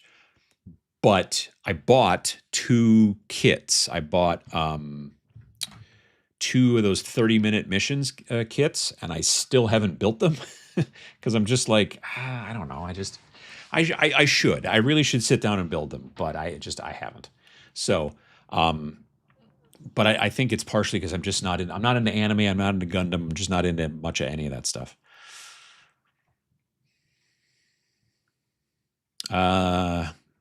Ever since you uploaded your OPR StarQuest video, the website went nuts for about a day. Probably couldn't handle a traffic spike. I mean, maybe. I wouldn't think that I would drive that much traffic to, like, actually affect the website like that. But grass mini bases inside a dungeon hurts my brain a bit. Sure. There's a story about, I heard this story at some trade show recently where, so GW being owned by shareholders, they have these shareholder meetings, obviously, and stuff like that. You have to do that when you have shareholders. And back in the day, like in the 90s, there was this old woman who was a shareholder, and she would show up to every shareholder meeting, and she would sit in the front. And so the studio, basically, they were launching Necromunda. And the original Necromunda miniatures, evidently, according to the person telling the story, were built and then painted. And then the studio people were like, all right, well, what are we going to base them with? And the person who was evidently the boss at that point, not the CEO, but the boss of the studio, was like, well, we base them the way we base all of our models. And they're like, yeah, but they're Necromunda guys. And they're like, this person was like, we base them like we base all of our models. So they based all these Necromunda guys standing on grass with the green, the goblin green thing around the base. And then the CEO, who at the time was, I think, Tom Kirby, is up there and he's giving this presentation to the shareholders. And this old lady in the front is like, so you've told us about what Necromunda is and where they live. And he's like, yes. Why are they standing on grass? She asked. And he's like, and then he had to go have a talk with like whoever was the head of the painting studio and then say, why did you do this? And they're like, well, because this is how we always do it. And then it was a whole thing. I forget exactly why we were being told that story. I think it was about like not always doing things the same way or something like that. But yeah, evidently, Then they had to go back and rebase them all before they went live, to be sold and stuff like that. But they were showing this to the people, and I get it. Again, if you're on grass and you're walking around in a dungeon, it feels weird. I generally, like I said, I like to base my models. I'm doing that exactly the same thing here. This is how I base pretty much nearly every sci-fi model. It's always like a gray base and there's like some rubble on it. And the idea is that, well, because then A, they all match, and B, then I mean, a lot of the stuff that I like to play when I'm playing sci-fi stuff, I don't generally play on. I do sometimes play on deserty looking stuff, but a lot of it that I'm working on, the new tables that I'm building, are all kind of urban anyway. So it just makes sense. But again, it's also gray. That's the thing too. There's a lot of people out there who are like, I'm going to change the base color to match, or not match, but be like the opposite color to my miniature. So like specifically this guy over here who's red, right? To make the red pop more, you'd be like, well, he should be standing on grass or something like that, because green is the opposite color to red. It's the complementary color to red. But I'm a big fan of just like, I want the basing to be out of the way. So gray to me makes more sense because then it doesn't conflict with the models. But, everybody likes to do things differently, even though so many people are wrong. Anyway. Said you didn't prefer hexes. What about for Starship Combat? God, I'm trying to remember the last time I played a Starship Combat game. It was probably Star Wars X-Wing, which wasn't on hexes. It was on those squares, but not on the board. You just use the, yeah.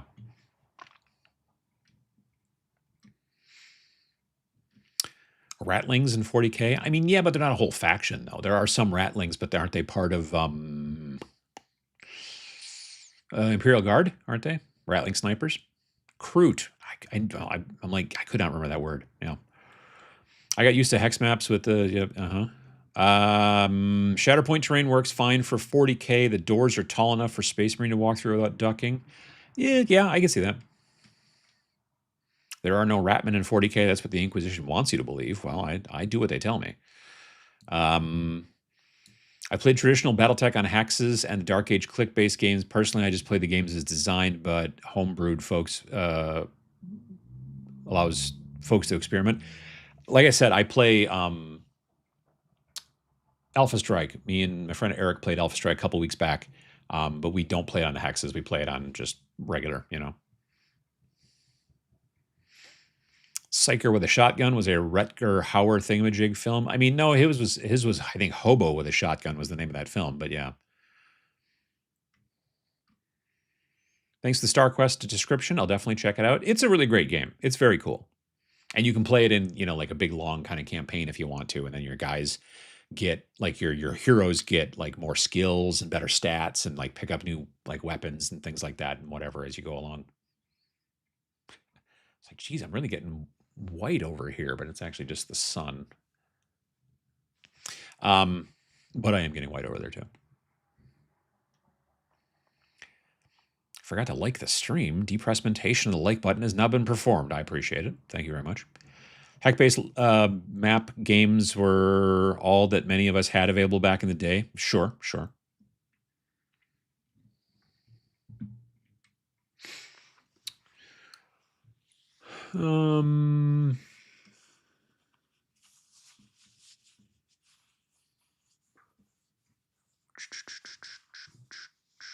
The Axis and Allies collectible miniatures game used hex maps, and it was a blast to play. I don't remember that.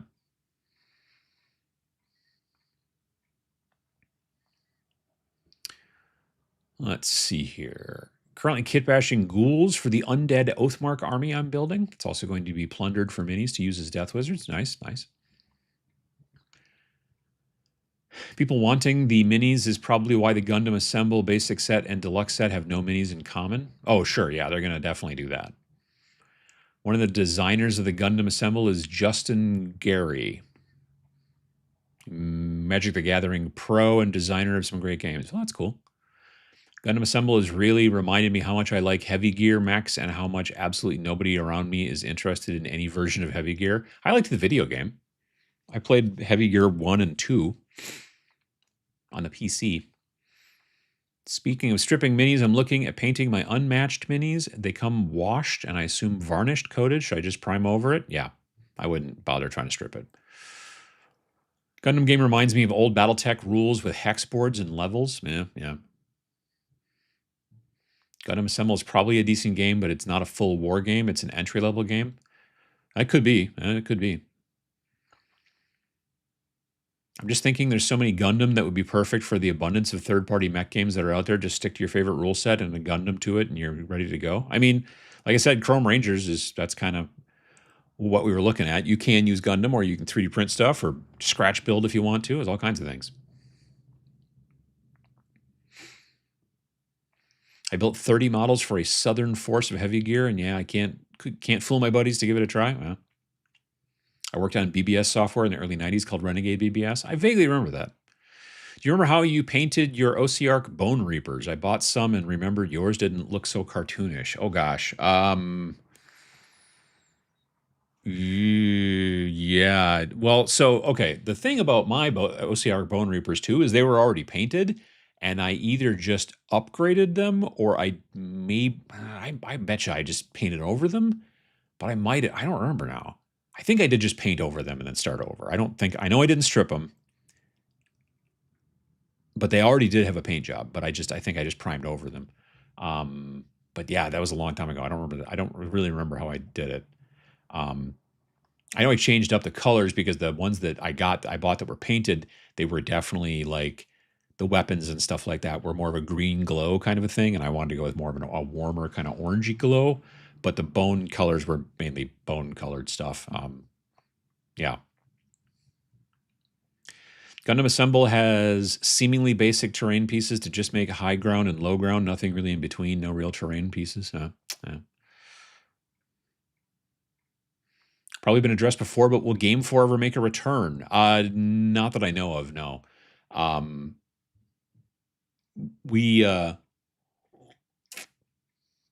Well, so I worked for them. I wasn't like an owner or anything like that, but I did work for them. And after the pandemic, the idea was if they're going to bring it back, they would kind of have to start over to some degree, at least as far as the programming is concerned, and kind of work with a completely new setup and all that kind of stuff. And it was a whole thing. So yeah, the amount of money they put into it and then having to basically kind of start over again, it just wasn't something that was going to be tenable. Someone should try to do something like that. I think it'd be really helpful, but it's also difficult. Frankly, it's difficult to monetize. It's difficult to do something like that and be able to even make it sustainable. You know what I mean? Like self-sustainable. Because people, I get it. People want to use stuff for free. The problem is that when you use stuff for free, then you become the product. The reason that Instagram doesn't charge you, and the reason that Facebook doesn't charge you, and the reason you can use is because you are the product. You are what they're selling to advertisers, and so that's why you're constantly being tracked, and you're constantly being like all that kind of stuff. That's where that all comes from. And what we were trying to do with Game 4 is we didn't track people. We didn't have algorithms. I didn't even know how to spell algorithm. I still don't really. It's an autocomplete always has to do it for me. And so that was like by design. I remember going to being at a trade show a couple of years after we launched it, but just before I think it was the trade show. We were literally at Reno, the Gamma trade show, when everything started shutting down for COVID. Like I remember being at dinner one night and looking at the TV. We were at this like steakhouse across the street from the Pepper Mill Resort and Casino, which is where the trade show was held back then. We were at this Pepper Mill, or it was at this place across the street, this steakhouse, and you could see in the bar area they had TVs, and they shut down the NBA, they shut down the NHL. And I was just like, please don't shut down AdeptiCon. And then I got an email that AdeptiCon had been shut down. And I was like, dang it. But earlier in the week, that show, we were having conversations with game companies, and they wanted everything. Everyone wanted to know, well, what kind of user data can we get from your app? And we were like, none. We don't track users. That's not what we want to do. And they're like, well, but we kind of need user data. And you're like, do you though? Really? Like I had a couple of conversations with people I'd known for a long time who were like, they really wanted user data. And I'm like, you just think you want user data because you see other companies online, and I don't mean game companies. You just keep hearing about user data is super important. If we gave you user data, you wouldn't know what to do with it. You guys are 4 people at a company. It's not that big of a, anyway. But yeah, I don't know. I'd love to see somebody pick up that mantle again and try to do it, but they'd have to figure out a way to do it where they could pay their expenses somehow. And it would probably have to be advertising, but I think you'd have to do it still in a way that doesn't track user data, and then you're not going to make that much money. Because yeah, that's the selling point with all those apps. I also think it shouldn't be an app. Personally, I think it should be web only. But that's me. Let's see here. Game 4. My friends ran Renegade BBS. Nice. Basic at best. The rules require the hex grid. Again, not bad. I would play it, but not buy it. Gotcha. Just popping in to say I love the channel. Well, thank you, Too Tough. I appreciate that. Feel the same as that blasted Samifage on Gundam. Wait, is that 2+ tough? How you doing, man? Gundam also has categories for detail levels, don't they? I don't know. I don't know much about those. Grades, that makes sense, sure. What STLs are those 2 big mechs? Sure, I have no idea. This one is definitely named after a kind of monkey. Macaque? Macaque? It's like MAC. There might be a Q in there somewhere. Something like that. But this is definitely named after some sort of monkey. I don't remember which one, but I think it's like a macaque or a macaque or something like that. This model I don't remember at all. I basically just searched for robots on My Manufactory and then found ones that I thought were cool. And like I said, both of these I blew up a little bit. Well, more than a little bit. But also these are both printed with FDM. This one feels a little loose. When I hold it, something's wiggly. Oh, it's that foot's not. Oh, yeah. Oh, look at that. Look at that. Isn't that great? Son of a... I found this one on the floor today when I came in here because some jerk cat must have knocked it off of up there. And this one, yeah, that's loose. So I'm going to have to put glue in there. Why did that... Stupid foam. Anyway, don't use pink XPS foam or green XPS foam for anything. It's kind of trash. I think I'm going to make a video about how I'm basically never going to use any terrain other than stuff that's 3D printed ever again because I'm not paying for super expensive plastic kits from GW, and I just scratch building, again, that foam is sort of trash. What size are the bases on the Chrome Rangers mechs? One is, I think, 100 and one's 130, if I remember correctly. I think this one is 100, and this one, this guy here is on 130 millimeter base. But we suggest 100 to 200 is fine. And again, as far as height, basically anything from about 5, because this guy's about 5 inches, and then this guy is maybe 7-ish or so. I don't know, something like that. But yeah, we say 5 to 8.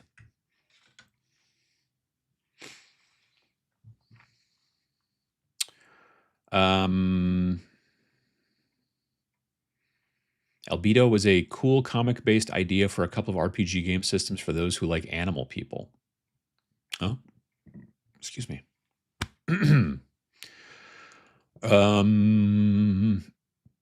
The real differences in detail are because Gunpla have been in production for a good 40-odd years. Sure, makes sense.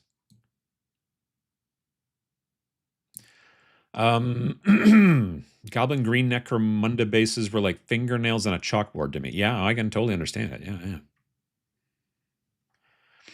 I like the base to fit the theme of my figure. Elves and even Eldar get a frosty base, and Space Wolves get a slight ice-covered base. Yeah, I mean, I get it.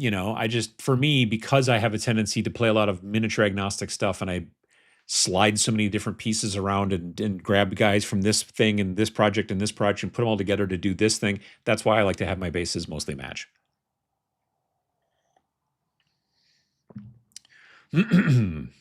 But you don't have to do it that way. That's just the way I do it. The Gundam kits I buy with an eye to turning them into something I can use in a game. Sure. Mobile Suit Gundam came out in 1979, so it's been a while. Oh, yeah.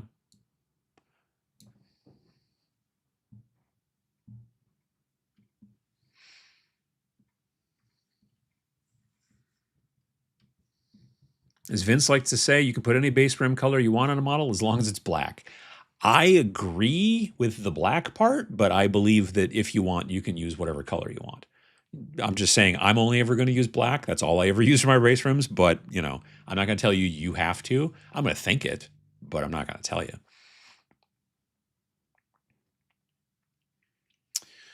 How does GW get me slightly excited and hopeful for each new edition? I don't know. You got to get over that.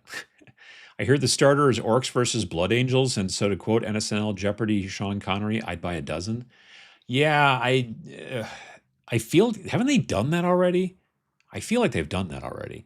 I think it's also amazing, but not surprising, that they're always just like, oh, yeah. No, it's always going to have Space Marines versus, and I'm like, I don't know, what about Guard versus Orcs? That'd be pretty cool, right? No, we can't do that. We can only do Space Marines. All right. Yeah, it'll be interesting to see if they even send me the 11th edition box. I don't know. I haven't gotten anything from GW since summer. So this past summer. So yeah, I don't know. They've definitely changed their ways lately, and it is what it is. But yeah, I've got the only interest I really have in 11th edition is to see whether or not my hypothesis is going to stay true. My belief, my hypothesis is this. In 8th edition, we got indexes. Do you remember the indexes back in 8th edition? There were these books you had to buy that were cheap, but they were just stat lines. There was no lore and pictures. Well, there were some pictures, but there was mostly no lore and stuff like that. It was just like, here are the new stat lines, and everybody got indexes at the launch of 8th edition. So everybody was on the same footing, in theory. And then they came out with codices. The 9th edition came out. Those codices that came out in 8th edition were still cool into 9th edition, but they still replaced them as well as they went, but yada, yada, yada. Then 10th edition, indexes again. This time, the indexes at least were free downloads, or you could buy those cards if you wanted to. And then, my belief is that they're going to do that every two editions now. So 11th edition, no indexes. 12th edition, they'll do indexes again.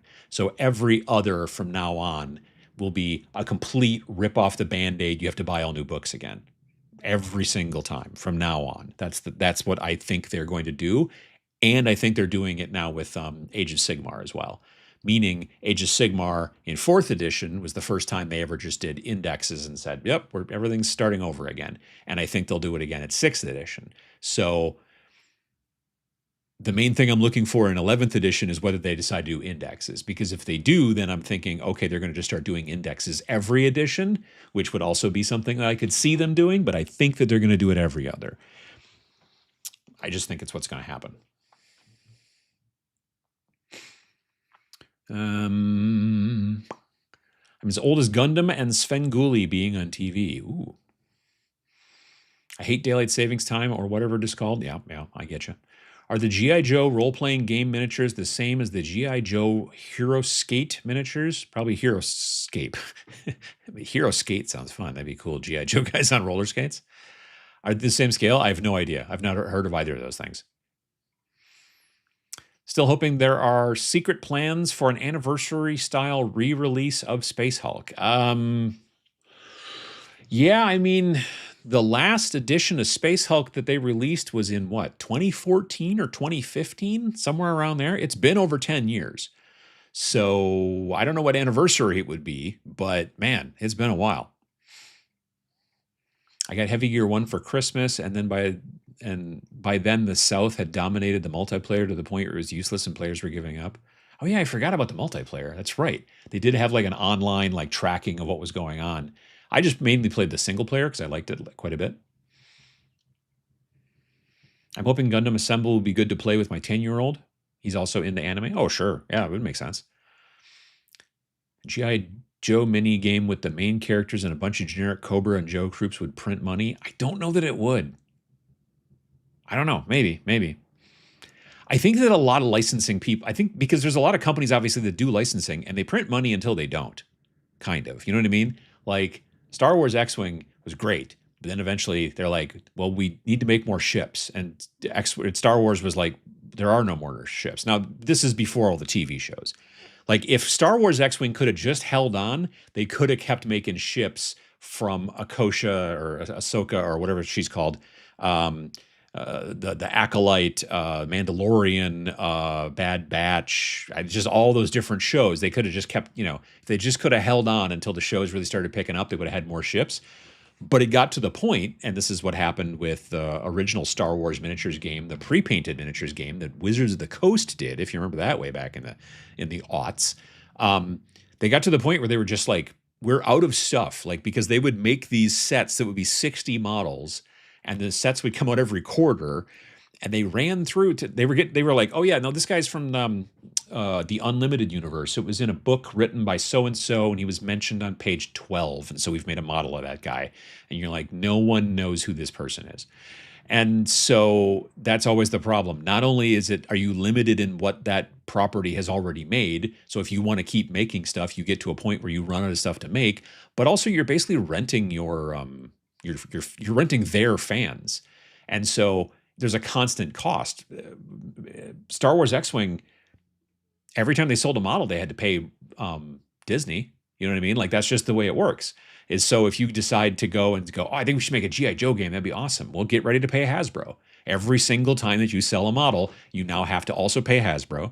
You have to probably pay Hasbro up front initially, but also pay, and there's all this stuff. Plus then you have to try to, then keep your employees paid and keep your bills paid and all that kind of stuff in the company and all that other jazz. And then also eventually, if you keep making stuff, eventually you run out of dudes, to come up with because they only had so many dudes in the comic books or the TV show or whatever.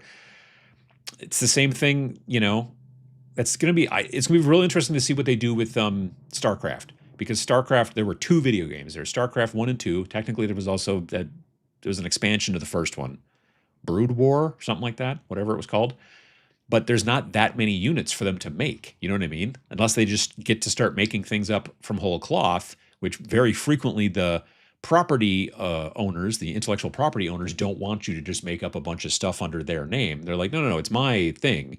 And you're like, yeah, but we've already made a plastic model for everything you've made, and you're not making new stuff. And we need to keep making plastic models, otherwise we run out of money. It's all these things seem to be part of the problem.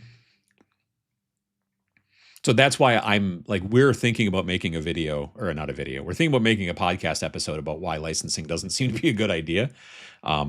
It's just that if you're an indie, it's even worse of an idea. So I don't know that, like us saying, hey, boy, you guys, there's almost nothing that me and Vince could afford to license to make a game based off of. We've made jokes about it'd be funny to make a licensed miniature war game based off of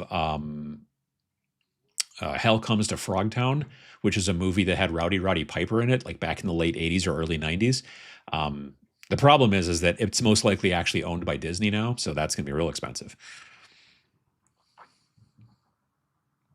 I think CGL is doing a Gundam-like version like they did Gothic. Not for me personally, hasn't affected the main IP. Yeah, I wasn't interested in the BattleTech Gothic. Just isn't like, I'm fine just playing Alpha Strike. I think Alpha Strike is cool.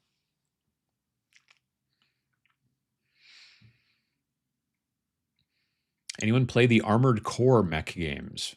Fun on the PS1 and 2. Isn't there a relatively recent Armored Core game too? Like on the PC maybe? I could be wrong. I got a little brochure-like demo of Heavy Gear, but I could not get the minis, and now it's not practical, and the prices for me would be absolutely silly. They still make that stuff, don't they? What the heck was the name of that company? DreamPod9.com?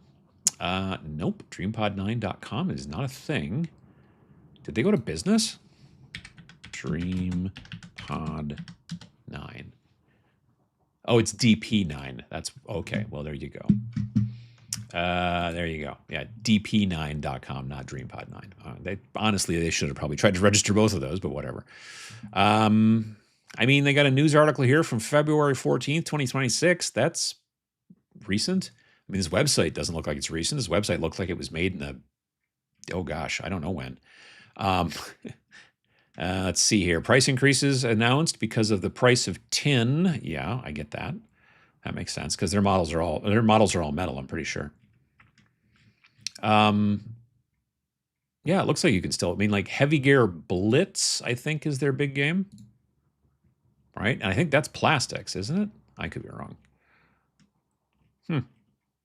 Heavy Gear Arena, Badlands Rally. Yeah, they got all kinds of stuff going on there. They're still around. They're Canadian. I'm 99% sure. I have a couple of wooden open boat kits I've never started. Oh, yeah. Played a bit of Armored Core on PS2 and 3. Fun game with wicked options for customization. Yeah, I never played any of those either. I played a bunch of BattleTech video games, or MechWarrior or whatever they call them, but you know. I was gutted for you about the Game 4 app. Yeah, I mean, it was a smart plan. It just, like many things, fell apart when the pandemic happened. We were not the only people that were, you know, obviously negatively affected. It negatively affected millions across the globe, but it was a super bad timing for us. Because we came back from that show. We came back from that Reno show, and we had like so many like meetings planned for the next week or week and a half for 2 weeks. We had so much business that came from that because we had just finally launched the ability for companies, and specifically stores, to be able to advertise on the app within a certain range. When we first launched the app, if you bought an ad from us, it showed to everybody who saw the app on the entire world. So you could be in France and see an ad for, you know, whatever that was maybe something that was only in America. So stores were like, I don't want to advertise for the planet because I don't serve the planet. I want to advertise for 100 miles from Wichita, Kansas, which is where my store is or whatever. And we didn't launch that way because we were aiming towards, initially, we thought the main advertisers were going to be manufacturers. Well, then we started to find that a lot of stores wanted to advertise. They didn't necessarily want to put many of them didn't seem like they wanted to put their events in their stores into our database for free because that would take extra work. But a lot of them were like, well, yeah, but we'll pay you to advertise to everybody within 100 miles of my store. And we're like, all right, fine. So that got coded up and tested and everything. And we were telling all of these people about it at the Gamma Trade Show. And we had so many business cards and all this kind of stuff. And then we're like, okay, well, I mean, it sounds like we're all going to be probably staying home for a couple of weeks or whatever. But then after that, you know, we'll definitely start, and then, you know, so there you are. Models for Heavy Gear were awesome, but not for beginners or slackers. Cats are jerks. Yes, especially our young boys. They are definitely, ugh. Honestly, it used to be Rex was in 5th place. Like for, you know, Carlson, who's our oldest boy, employee of the month, been employee of the month for a long time. And then it's the 2 girls, and they have a tendency to kind of alternate back and forth. And then 4th and 5th place, it was usually George and then Rex. Lately, it's been Rex and then George, because George has become a bit of a bully with the girls and with Carlson. I don't mind if he bullies Rex because they're both roughly the same age and stuff, but you know, the girls and Carlson are considerably older than him, so I don't like it when he chases them. So he's got a little bit of that going on. Also, he gets to about 10 p.m., he's like, it's time for Emily to go to bed, my wife. And then if we're sitting in the den and we're watching TV and stuff like that, he starts messing with the television. The thing he likes to do is go behind the television, and he tries to climb on top of the television. Now, LCD TVs are light and flimsy, and he weighs 17 pounds. So the first time he did it, he nearly knocked the TV over. We're watching the television. All of a sudden, we see 2 paws at the top of the screen and his head pull up over the top, and the screen is like this, and I leap up and grab the TV so he doesn't, but now but right about 10 o'clock, like clockwork, he believes it's time for Emily to feed everybody and then go to bed. And she does generally go to bed around that time, especially when she's working and stuff, during the week and things like that. But last night we were watching a movie. It was like 10 o'clock, and then he starts messing with the television, and then I have to go grab him, pull him out of there and stuff. And it's just so lately he's been in fifth place, and Rex has been in fourth place. So we got that going for us. But still, Carlson, employee of the month. I don't know how many months it's been since 2014, but he's been employee of the month since 2014. What are your thoughts on laser cut for terrain and minis for a first-time publish? Laser cut terrain's not bad. I'm less and less into it because I'm more and more into 3D printed stuff. So like I've been 3D printing terrain like a crazy person. I've been doing a lot of it lately for projects and stuff like that. And I've even started to design my own 3D printed stuff slowly and not necessarily super well, but I'm moving in a direction. And so, yeah, I'm a lot more into the 3D printed FDM kind of terrain lately. As far as laser cut miniatures, I guess I've never even used anything like that, so I don't know. I think if you're a miniature company, or excuse me, I think if you're a game company and you want to be like you're a small indie game company, number one, what you should do is you should go listen to our podcast. So me and Vince have a game company called Snarling Badger Studios, and we've made a bunch of different games, but we also have a podcast called The Snarlcast, which we started almost a year ago. We launched it during AdeptiCon last year, and it's about indie war games and their design, and you can go and you can we put it on YouTube. It's just you don't see us, it's just a screen, and then you can listen to it, or you can just listen to it on a regular old podcast thing like you should, because that's where podcasts are supposed to be, is in your headphones, but whatever. Anyway, this is all about how to get into designing indie war games, and I think that if you're a company that's making indie war games, I'm a big fan of making them miniature agnostic, because you can then spend more time on making the game and less time on trying to have to figure out how to get miniatures made. I don't think we've had people ask us, they're like, well, why don't you guys make miniatures? We're like, because it's expensive and takes a long time and it's hard. So we would rather take that time and spend it on making games instead of having to make miniatures. Now, that being said, we did work with a company on our fourth game, Death Wizards. We did work with a sculptor, a company called Knucklebones Miniatures, and we had them sculpt. There's 6 different types of necromancers you can have in that game, and so we did work with them, and they did sculpt 6 different types of necromancers: your War Reaper, your Controller, your Monster Masher, your Spirit Caller, your Stitcher, or your Dread Horde Master. And these are STLs that you can 3D print or have 3D printed or whatever, and you can work with these if you're interested. The reason we worked with this guy, Matty Knuckles from Knucklebones Miniatures, is because A, he's an awesome sculptor, and what he is doing is exactly what we were looking for. So we didn't go and say, well, here's a bunch of concept art, and I have to make sure that this lady, her shoulder pad needs to look a little bit different, and this foot needs to change. We were just like, here's the idea. And then he's like, here's what I made. And we were like, cool. Also, we didn't pay him to make these. What we did is we partnered with him, and every time he sells one of these STLs, he gets 50% and we get 50% for the first 2 years. So that's coming up in May. End of May, that deal will be done, and then these will just be his models. He'll still have our name on them. So you'll go to his website and you'll see, these are official, Death Raiders or Death Wizards, designs and things like that.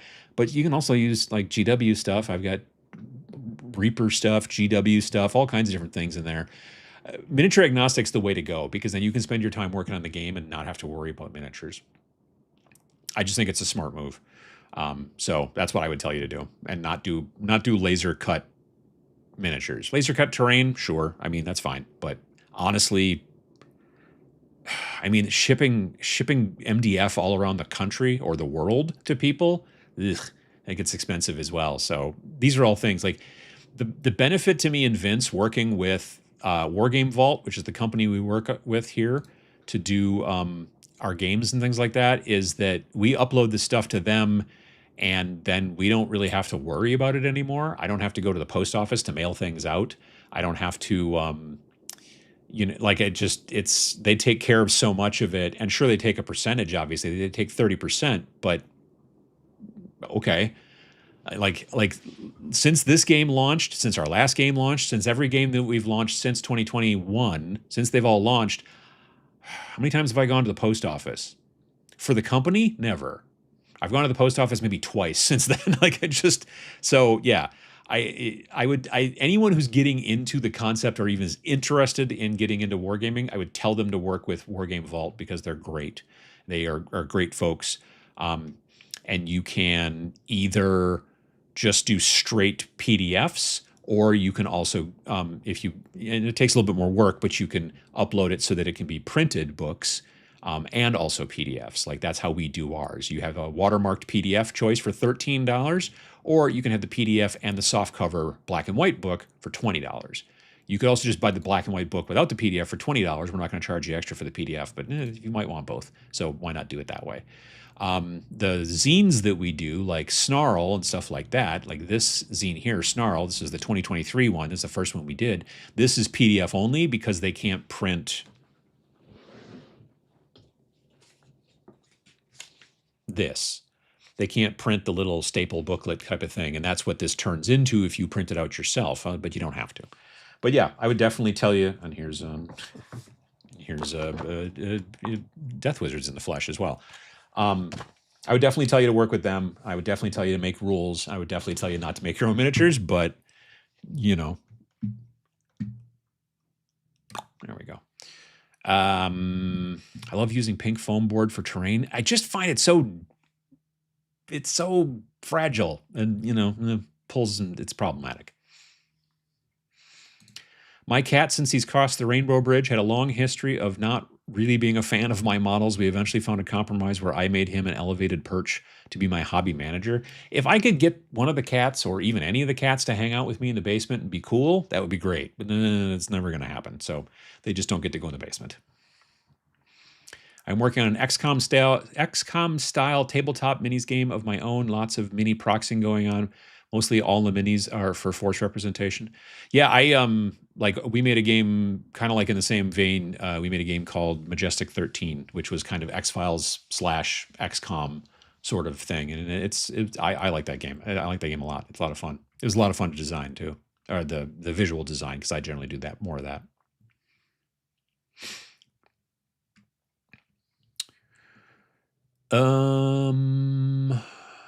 Make a game about licensing properties and fighting over the licenses. Ooh, licensed properties only make sense for your game if you are emotionally attached to being an indentured servant to a corporation that can barely care to remember you exist. Yeah, I can understand that. I know that working with the Halo franchise over there at Mantic has been tough sometimes. Hell Comes to Frogtown is awesome. I mean, it's fun. I just don't know that it'd be a good. We joked about it being the game that we would license, but we watched it a couple of years ago at VinciCon too.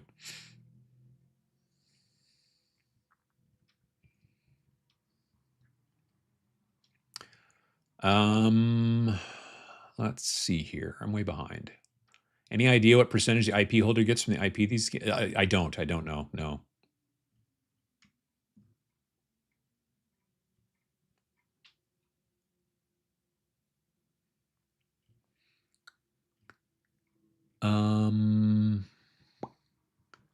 Enjoyed your video on scale and wargaming. Thank you, David. I appreciate that.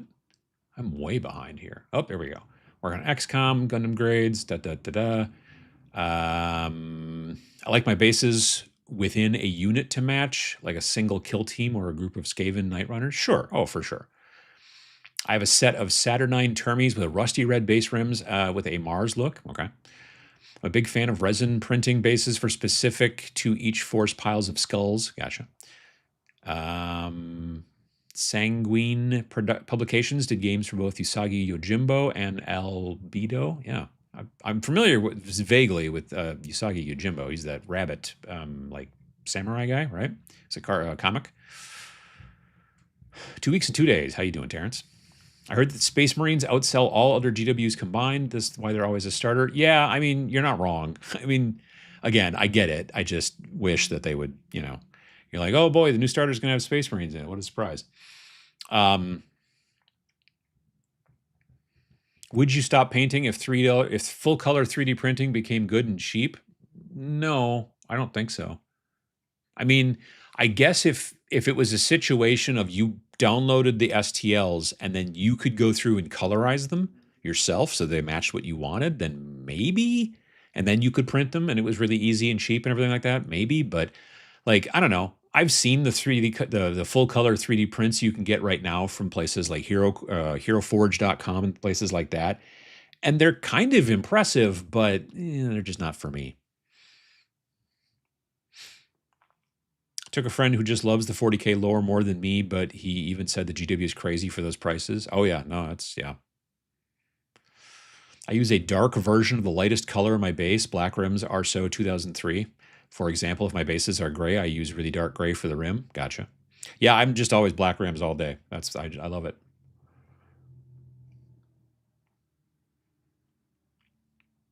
Everything I've seen indicates that this isn't going to be a hard reset edition. Like I said, I don't think so either.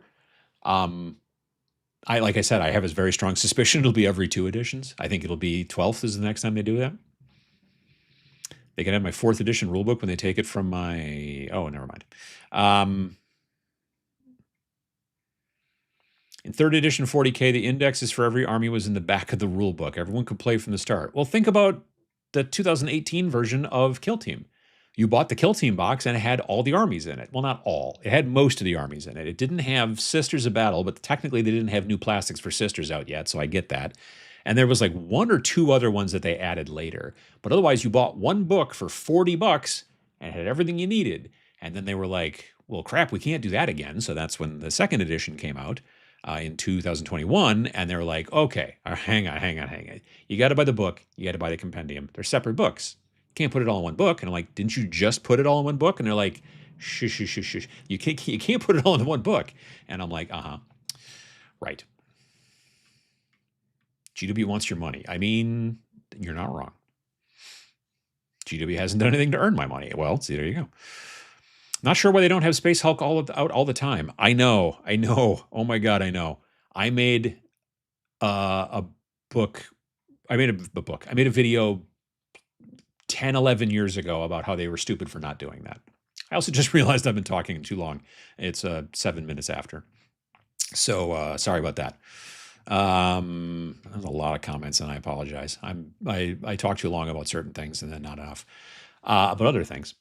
Death Wizards is an excellent game. Well, thank you. I appreciate that. That's very nice of you to say. So thanks to everybody for coming by. And I hope that for those of you in the United States who live in areas where we do pay attention to the daylight savings time, I hope that you get on track. I'm like most of my things update, my phone and all of my computers and stuff like that. But then like the clock on the coffee maker is all wrong and stuff. So, for those of you who are outside of the United States, you guys will probably be doing in 3 weeks or whatever, you'll be catching up, or I don't know, or we'll be getting into the same, whatever. It's all going to be back to normal, hopefully-ish, whatever normal means these days. So, I'll be back here again in 2 weeks, and it will be just before AdeptiCon, I believe. Yeah. The next Every Other Sunday show is the 22nd, so it'll be not while I'm gone at AdeptiCon. So AdeptiCon's in between weeks, so there won't be any mess with the schedule, which is nice. Because sometimes when I travel, then it screws up the Every Other Sunday show schedule, but not this time, so that's cool. For those of you who are going to be at AdeptiCon, hopefully I'll see you there. But again, we'll still have another one of these before then. And thanks to everybody who came by and hung out and chatted. And if you get the chance, you could hit the like button. That's always helpful too. I appreciate it. Depressmentation of the like button is always appreciated. And get some hobby done if you can. And if you can't, that's okay. Don't beat yourself up about it. What else? I think that's about all I got. Stay safe and have yourselves a good rest of the weekend or rest of the week if it's already Monday. And thanks for watching.